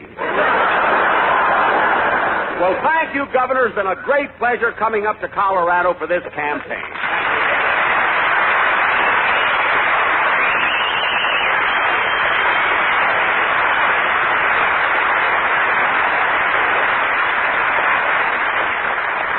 Say, Don. Yes, Jack? I want to tell you I really got a thrill meeting the governor, and I don't blame you for being proud of this wonderful state. This trip has been one of the most... Oh, there's the telephone. I'll get it. Hello? Hello, Mr. Benny. This is Rochester.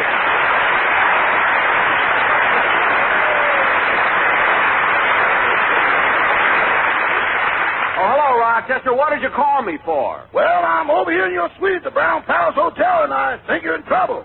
Why? What happened? The manager dropped in. The manager of the hotel? Uh-huh, and he got a little upset when he found you rented out your other twin bed. Oh. And he got kind of aggravated when he found you were doing laundry in the bathroom. Gee. And then he got awful red in the face when he saw the slot machines you put in the hall. God. And when he found out you opened a coffee shop in the broom closet, he went all to pieces. Oh, that's awful. How are things in my living room? Not so good. One of the barbers just quit.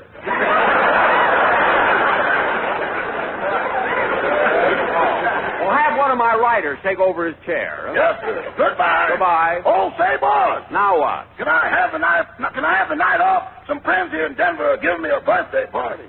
Wait a minute, Rochester. I thought your birthday was in April. That's in Los Angeles. Oh. In Chicago, my birthday's in June. I see, but your real birthday is today. Yes, sir. How old are you? 38. Rochester, you're 38? Yeah, ain't everybody? Yes, everybody but Al Jolson. He's 39. Well, Rochester, you can go tonight, but I want you to be home early because... Hold it, boss. Hold it. What's the matter? The hotel manager just came back. He got into a fight with the man who rented your extra bed, fell over a bundle of laundry in the bathroom, lost $2 in your slot machine, got indigestion in your coffee shop, and one of your barbers snipped off his ear. Yeah, I better calm the manager down. Put him on the phone. Let me talk to him. Well, he finds the party listened with. Oh, well, never mind. I'll talk to him later. Goodbye. Goodbye. I better get to the hotel right away and straighten things out.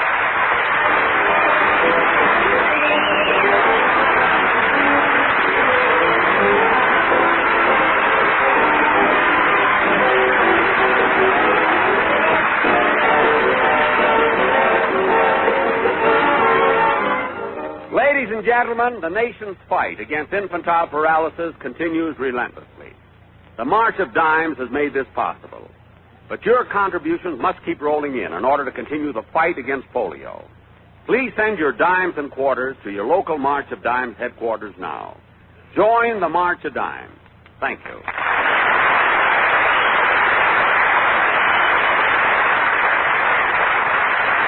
Jack, we'll be back in just a minute. But first, here's Basil Rysdale with Front Page News. United States government tobacco experts name Lucky Strike first choice. Lucky Strike first choice.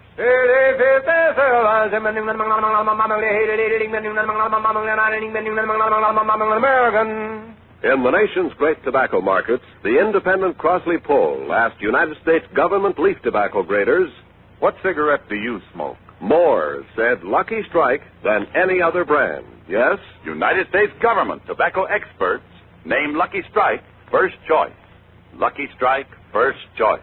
And in the same impartial poll, independent tobacco buyers, auctioneers, and warehousemen again named Lucky Strike first choice. You've heard the poll results. Now listen to what veteran tobacco buyer Carl Hartfield said recently. Season after season, I have seen the makers of Lucky Strike buy fine tobacco. Ripe prime leaf that's got real quality. I've smoked Lucky's 28 years. Friends, when experts like independent tobacco buyers, auctioneers, and warehousemen and United States government leaf tobacco graders name Lucky Strike first choice for personal smoking enjoyment, then you know. LSMFT. LSMFT. Lucky Strike means fine tobacco. So smoke the smoke tobacco experts smoke Lucky Strike.